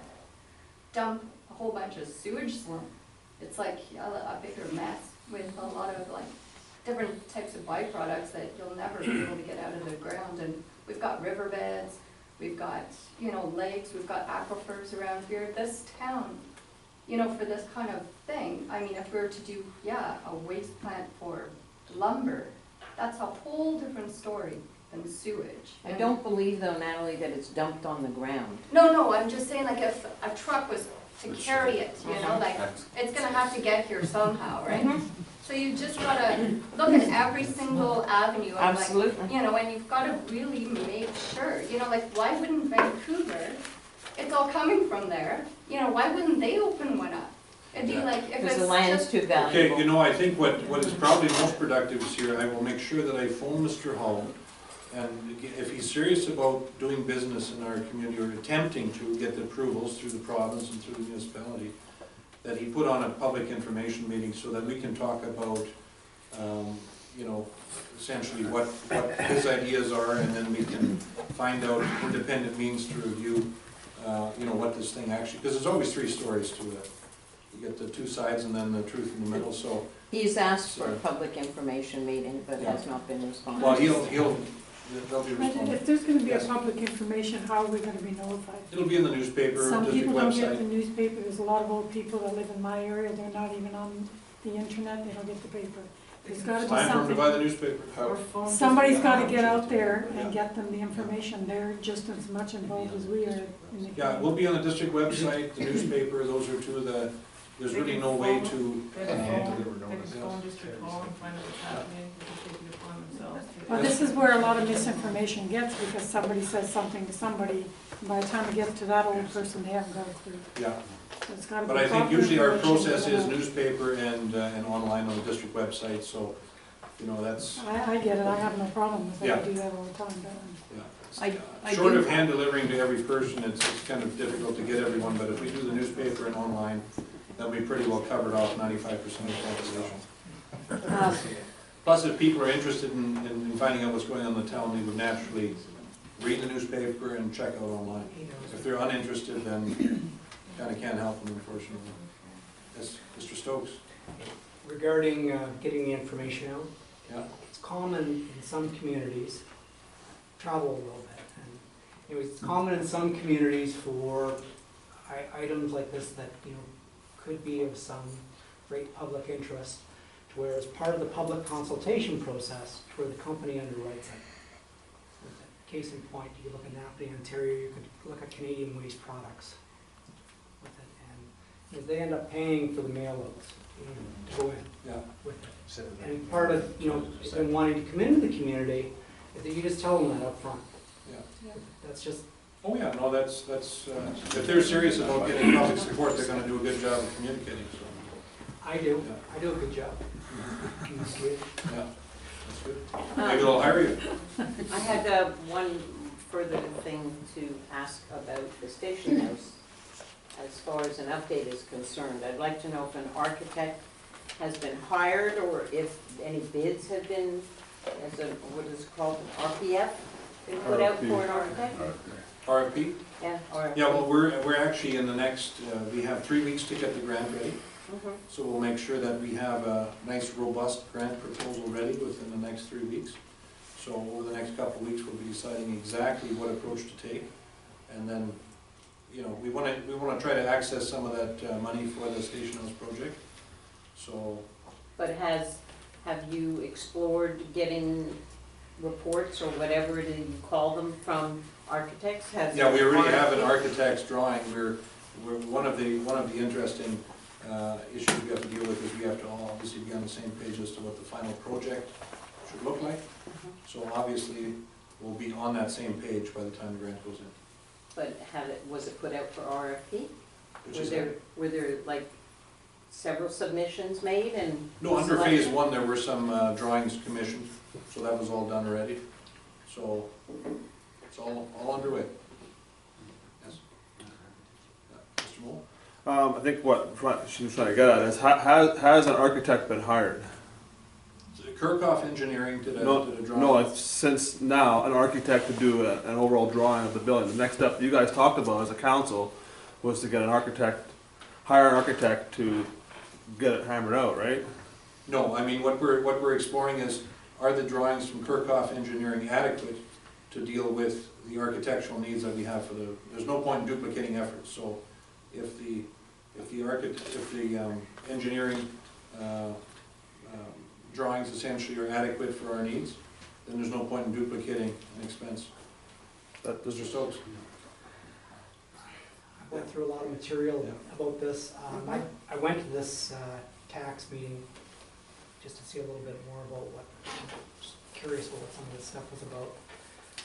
And just following it, I've been a station house supporter from the beginning. And following, hearing some concerns, I thought, well, let's go up there and see it. I read through the reports. My understanding is that this engineering firm did visual inspection, with it, that they're, at least in none of the hundreds of pages that I read, I didn't read anything about any in-depth inspection. I know they requested some, doing a more of an exploratory program of some type. I went up and saw the building, and I know one of the areas that they talked about was rot. I was able to reach my hand right into the building. I can gladly show you the photos. We've seen them too, yeah. Yeah, You there's reach your arm work in? that has to be done, yeah, absolutely. Yeah, because it was quite something. And just looking at the way this is unfolding and the way everything is, I really have to question the wisdom. If you don't go ahead and get something that requires a little bit more depth, a little bit more of a far more robust approach to taking this seriously when it involves the taxpayers' money. Yeah, we take everything involving the taxpayers' money seriously. I think you know us well enough to realize that. And with that in mind, I really hope that at some point, I hope that there ends up being some kind of review of what the folks that are doing the economic development, they're doing a really good job when it comes to tourism, but when it comes to economic development itself, they receive a failing grade. They receive a failing grade in multiple accounts with it, whether it's public inclusiveness, whether it's just, doing the day in, day out job, questions regarding conflict of interest. This stuff just seems to go on and on, with it. At some point, it needs to go beyond simply discounting what the public has to say, and maybe look into who is actually doing the job, and maybe look at some kind of serious review and maybe doing a change. Okay, I guess the low-hanging fruit here on how to deal with your issues is Mr. Ken McKinnon is the chairperson. I would respectfully suggest you take him for a coffee or get him to buy you a coffee and be generous enough to make that happen. And I think, my approach has always been if you have an issue with a group or a person, you deal with them one-on-one first and seek clarity. If you don't seek clarity, then you're in a position where you're throwing them under the bus without due process. I've been consistently very impressed with a lot of the work that's done. If you have constructive feedback as to how they can do work better, talk to Kent, ask to be a delegation to their board meeting, whatever. But I think to throw them under the bus at a public council meeting for sport is maybe not But have you talked to Kent yet? Have you sat down with him for coffee? Have you done that? Be more specific. I'd say the executive director. Yeah, well, Kent is the chairperson, so from an organizational point of view, if someone has a problem with an administrator, they will talk to myself, or they'll talk to council, and then issues will be dealt with. So talk to Kent, start there. If you have any constructive feedback, direct to Kent. I'm sure he'd love to hear it. I'm sure, given your passion for community service, he'd probably even corral you into doing something for the group. So, I mean, that's just friendly feedback on that. Councillor Erickson? Yeah, regarding the process of the station house, I mean, I have to disagree with you, Mayor Richter, on the process. The engineering, the process on redoing and doing the station house remodeling was flawed to start with, but we're in the process of it, so we're going forward. The process should have had an architect from day one. When you do any remodel, any big construction project like that one, architect is the first thing on the list. I have lots of experience in that. Number 2 on the list is the engineer. Number 3 on the list is the mechanical. That's the process of doing any construction. What we did, we got a home order to build, home order to give an evaluation. And we as council, majority of council voted to have the process started with $110,000 or $125,000, 114 or whatever it was. Okay, so the process got started. Then we realized the process was not the way we should, so we hired an engineer because the building was structurally unsound. The process, how this has failed is that if the architect would have been there and drawn the building to the way it should have been, then the next process, the engineer puts the walls, the structural walls where the architect want for a structure. Now the engineer has put the walls in, and it may not be appropriate for the architect for the job we need for that building, for the purpose of that building. And I think that's where, I think the process a little bit, now we're trying to get back on track. The engineering drawings will not be good enough, I can tell you that, for this grant application, because you can't get prices off that engineered drawings. There is nothing stipulating what kind of washroom we're gonna have, what kind of toilets we're gonna have, what kind of cabinetry, what kind of windows, doors, siding, nothing stipulated on the engineered drawing. It's only on the architectural drawings. And I think that's where our process has been a little faulty, and that's why I think the architect should be number 1. We should hire an architect to come in and do the design. Then he gives the price, what it's gonna cost for our application. That's the process, that's how it works. The Kirkhoff construction has some fairly intricate plans. When we reviewed those plans, you and I both agreed, and a number of other council members agreed, that the size of the washroom complex, the size of the washroom area was not large enough. So we're looking at tweaking that and making a couple of other alterations. But that doesn't necessitate throwing out everything, obviously. That's an adjustment. Yeah, no, the engineer drawing, that's for structure. That's really important. The architect comes in, he's the first, you sit down with the architect, you tell him what you want and what the building's designed for.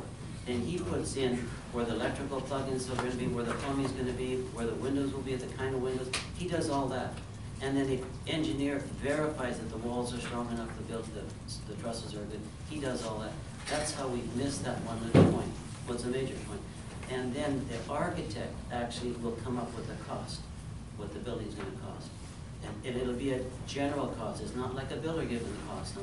Because then the builder takes the price off the architect's drawings and he sends it out to the electrical, the plumbing, the windows, the sidings, that's how it works. That's how the process works. And we're a little bit mixed up, that's why I said, I don't agree with the process, but I agree with the project. Well, the good part is the interior is at a stage where any alterations that can be made, will be made cost effectively, because we don't have drywall in yet. It's structurally sound, but it needs, obviously, the interior finishing. So there's lots of opportunity within the process to put the plugs where they have to be, to put interior non-load bearing walls where they have to be. That's all available. So we can do all that. Yeah, but that's without, the architect's job. Yeah. That's the architect's job. He does that because he knows what the code is, how far the electrical plugins, how high they need to be, how far away from the toilets and the facility. He knows all that. That's the architect's job. Yeah. But there's been no duplication of effort there. No, and the architect can also look at the engineer drawing, because they're there already, and they're all on the computer, you can just transfer over, and he can work from those drawings. So we're not gonna lose money, we still have to have the engineer drawings, but we need the architect drawings to actually stipulate so a contractor can come up with a price. Okay, this was Ellen. I just wanted to have some clarification. So does it mean that you haven't had a structural inspection before things started moving? Because normally when you are going to apply for a grant, you have to have that information too. What needs to be reinforced to make more strong so it doesn't fall down, which areas are rotting, so that you can make sure in your grant proposal that you're going to get all the money that you really need. So has there been a structural inspection? We've had an engineer there. That's all tucked away. What we have to do now, what council is doing now, is we're making sure that whatever additional work gets done does not get duplicated in the future. So we're not going to put plugs in at the wrong height because they're supposed to be lower or higher, what have you. So that's what will be streamlined over the next 3 weeks, so that when we put a grant in, that we're all on exactly the same page. And as essentially landlords of the building, we're going to make sure that we as a council are satisfied. There's of course user groups involved, you know, Advantage Hope, the Hope Mountain Center potentially, they haven't identified themselves as a tenant you know, officially. Maybe there's other community groups that want to partake in the building.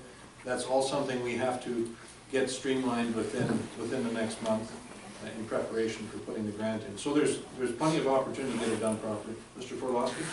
Just a friendly reminder to council and the public here. The engineer has signed off on the structure of the building. It is indeed safe and sound. Yeah.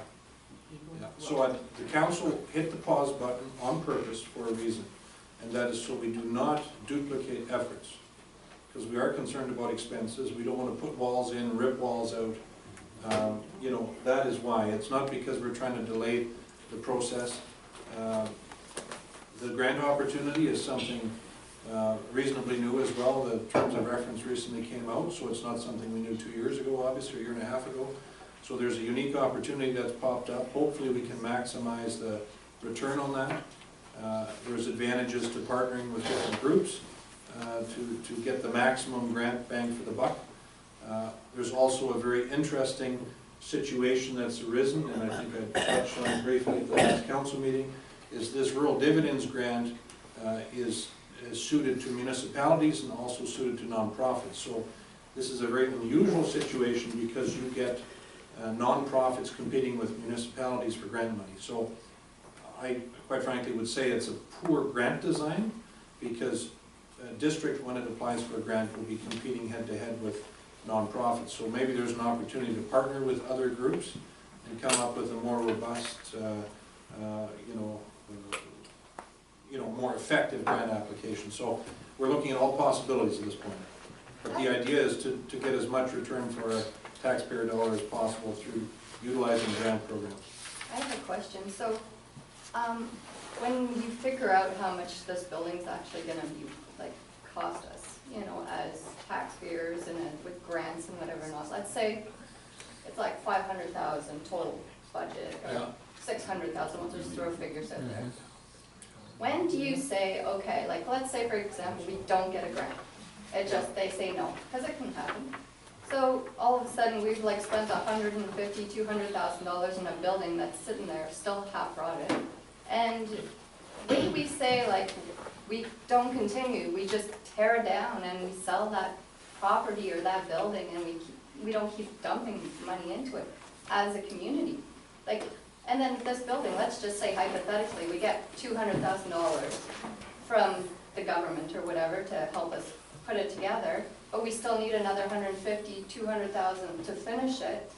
At the end of the day, when it's all, you know, the roof's on and everybody's in there, how is this building going to actually make this town money? We're gonna charge admission for the museum? You know, like, how is it gonna pay for itself? What are we gaining from this building? Well, some questions are hard to answer. That would not be one of them. So that's an easy one to pick off. We are a tourist community for the most part. Many of our local businesses rely on tourism dollars. Some people certainly sneeze at tourism as an industry, but it is one of the largest. It's one of the largest industries. So I think council's perspective is we have the most central location, essentially in BC, because if you leave the airport in in Vancouver, the only thing you see is Hope. There's no Chilliwack, there's no Surrey, Oh, yeah. all arrows point to Hope. So if we make Hope as appealing as possible, that's going to benefit our economy. So that, the other thing is, and there's a couple of really cool things attached to this project, and I think the first one is, I'm gonna give Mr. Forlowski a little feather in the cap for this one. There was a very innovative property acquisition idea that worked really well. We did a little horse trading, and we actually got the property at no cost. Big plus.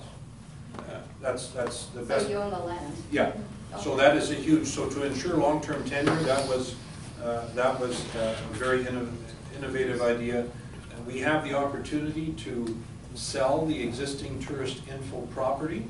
The search and rescue group has identified that the building they currently own is too small, but that is district land. So if we can find them another home, we have a very nice piece of property available for, resale to, say, a hotel or what have you. So the other thing is that property now that the Tourist Info Center is on generates no tax revenue per year because we own it. We're not going to charge ourselves tax, right? No, that's fine. So the neat part is if a significant development ends up there, we'll probably end up with an extra 20, 25, 30 grand in the jeans because of that commercial development. So there's money coming in on a yearly basis on that alone. So not only do we derive the benefit of selling that property and reimbursing the taxpayers for the investment in the Station House project, we also get that yearly infusion of commercial taxes into our tax base, which we didn't have before.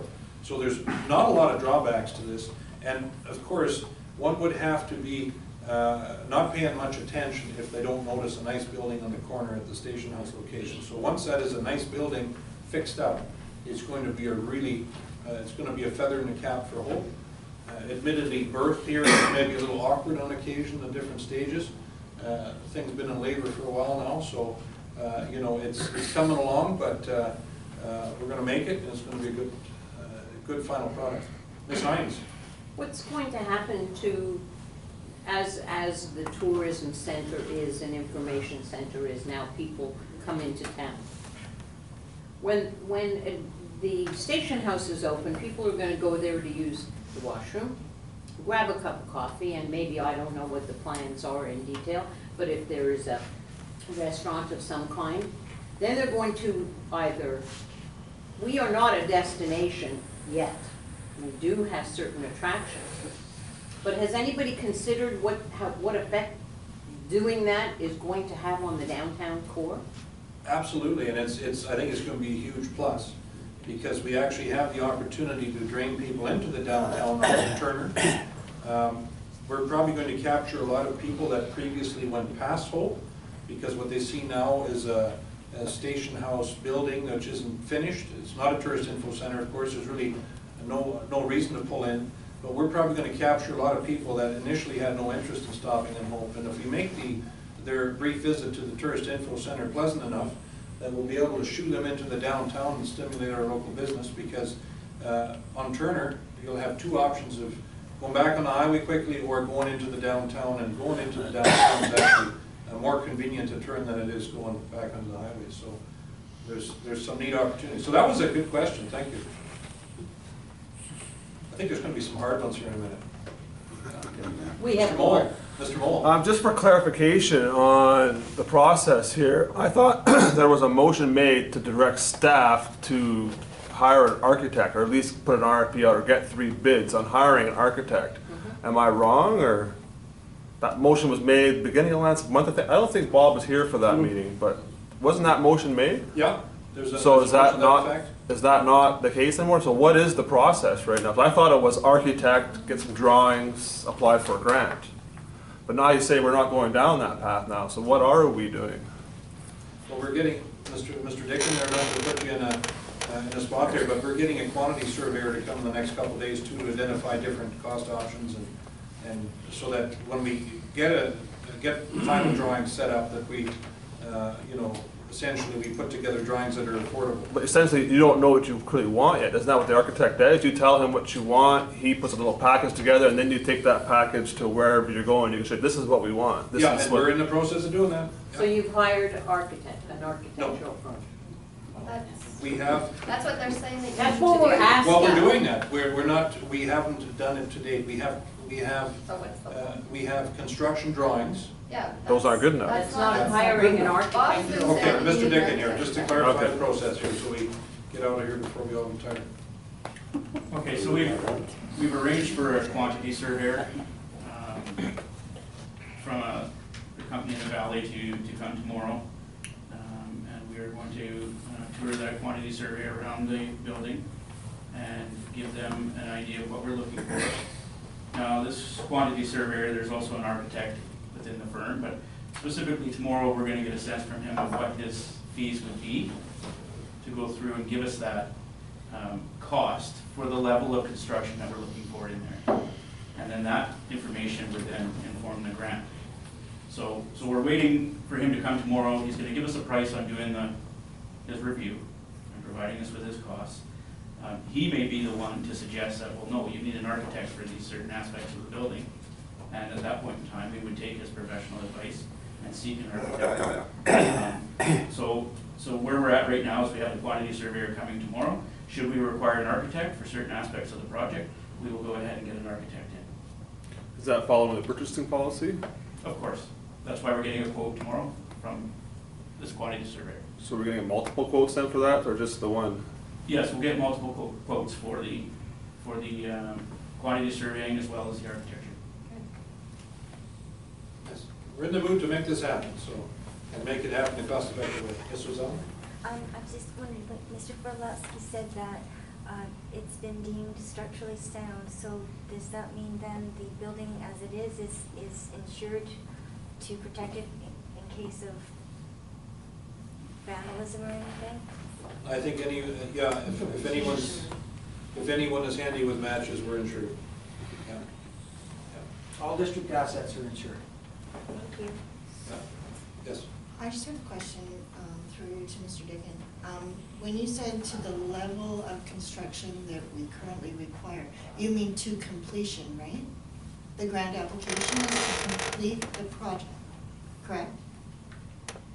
Yes, the end goal of having the project completed is certainly in the forefront. What I meant by level of construction is what level of detail and finish do we want in the building? That's what I mean. Do we want granite countertops? Do we want? Okay, yeah, direct to counter- completion, that though, type of I thing. mean, So not that- minimum requirement, So right? they're gonna need that information in order to give us pricing on what's gonna cost to complete those. It's just the way it was said, I was like, what? No, it's the to end completion. goal is to have this building function. Okay. And the other secret weapon which we have on board, in addition to the staff that normally attend council meetings, we have a very capable building inspector who's obviously here to give us advice, along the process. So, we're not there without resources, so. We'll keep you closely posted. Okay? Okay, why are you hiring this, what did you call him? Quantity surveyor. Why are you hiring him instead of an architect? Pricing? What would be the purpose? Well, we may be able to save money if we don't require the architect. The quantity surveyor may deal with a few aspects of it. I think what we, okay, I'm just asking the simple question, why would we do that when you know, can he put things on paper so that pricing can be given off the paper? Off the drawings? Does he draw the drawings like an architect does? Or are we going through the back door to get to the architect? So we're gonna pay two different fees? I don't know, I'm just asking. I've never heard of this. And I've done quite a bit in my life with this kind of drawings. I had a similar situation in the previous municipality I worked for. We had an old building, 1916, as a matter of fact, ironically. And we were looking at renovating that for a new village hall. And what the path we chose to go was to get a quantity surveyor in that would give us a detailed scope of work and associated costs to inform a grant application, which is the same as the situation we're in here now.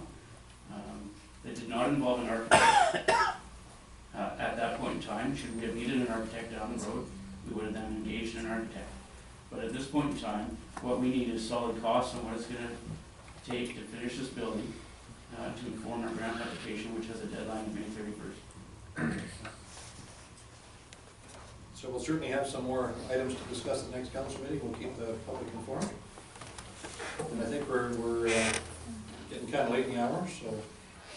I do have one question which someone asked me to ask.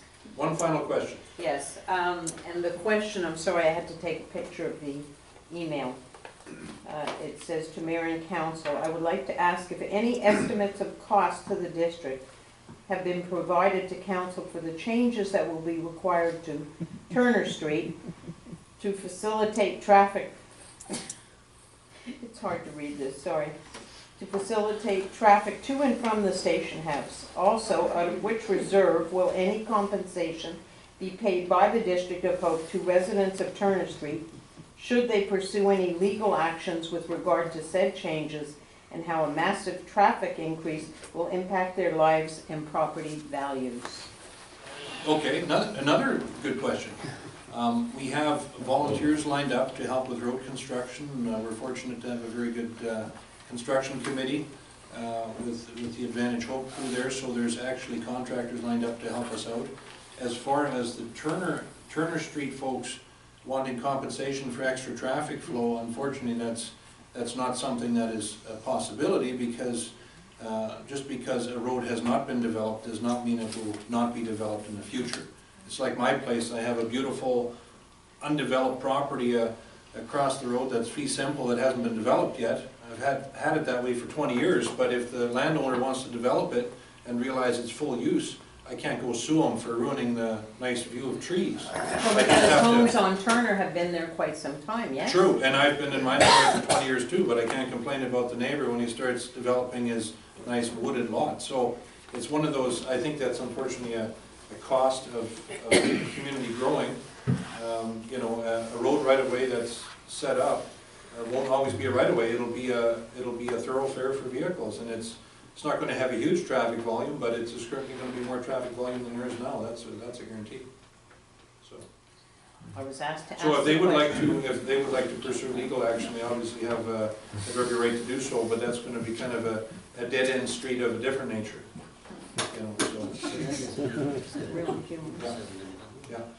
Yes. I have questions related to something other than Station House. Will we have an opportunity to ask those at some point? If we can do it in the next 5 minutes, we do. Okay, because I would like to move on from this. There's lots of speculation and questions, and obviously I think that we can, as public, trust our staff and council to do their due diligence to make sure that we're doing what we're supposed to. I mean, that's what we pay you guys to do, right? So, I have two questions. One is related to the follow-up from our delegation and the next steps.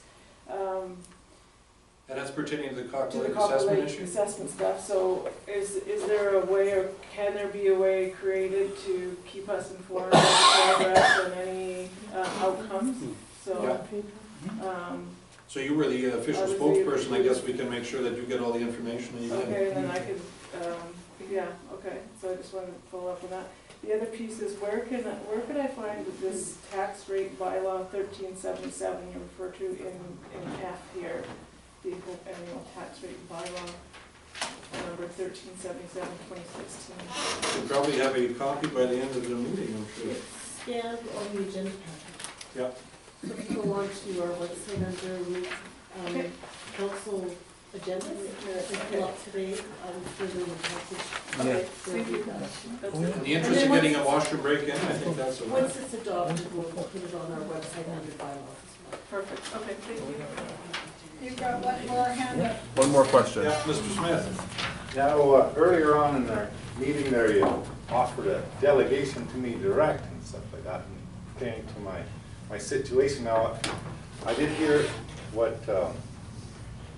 our Director of Corporate Services had mentioned about that. My question isn't, may I still have it, but my question is, what kind of documentation do I need to bring to act upon my parents' authority?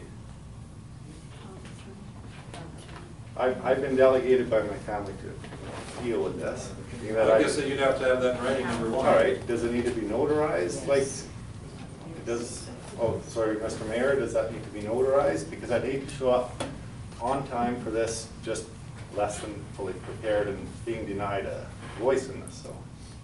Well, you haven't been denied a voice, No, you've no, been no. invited to No, state. certainly, but when I show up, I don't want to be looked upon as unrepresentative of the owners of the property. Well, as a tenant, you always have an opportunity to address council. Oh, I am. As well, the property owner has a Right, that's to address right. council.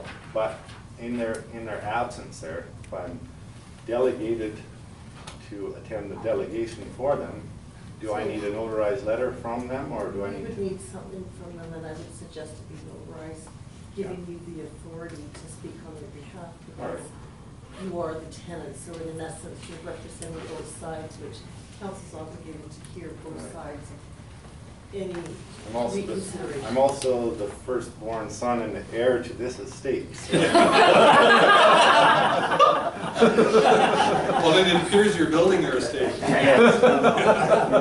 So I just would, before I leave tonight, I just like a little bit of clarity before I return, So and the I've been process tomorrow, protected. a letter will be going out to the property owners registered on title, which will be tenant or instead. All right. As a tenant, you will also get a letter All right. outlining council's resolution, and that you have 14 days in which to provide a written submission that you would like a reconsideration of council. Okay, would you? So you just have to write back saying I'd like to have council reconsider this position. Oh, no, I'm talking, I understand and I do appreciate the offer to come in and speak and stuff like that, but to speak on behalf of my parents. My parents are busy, they do have animals, they take care of a lot of other business and stuff like that. They have irons and other fires. They would have to appoint a spokesperson if they want to. All right, now, We will communicate with you as far as either a letter of agency or particular power of attorney related to this particular matter. So I don't understand what you meant by that. the piece of paper that you'll have to have notarized Yeah. will have to be something like a letter of agency or a particular power of attorney, because you may incur costs. We will communicate with you on what that form should be to help you through the process. All right, well, I'm not trying to get hostile. Okay, the meeting's officially, I think, coming to a close here. Mr. Smith, you know what the process is? Well, to avoid awkwardness around the family dinner table, I suggest you maybe deal with this before it does get to a point where your folks are billed a large sum for the remedial work on the property. So low-hanging fruit is easy to deal with. Hopefully you'll be doing that. Motion to adjourn, please. Thank you, sir. Okay, moved, seconded. Good camera. Oh, in camera, yeah, okay.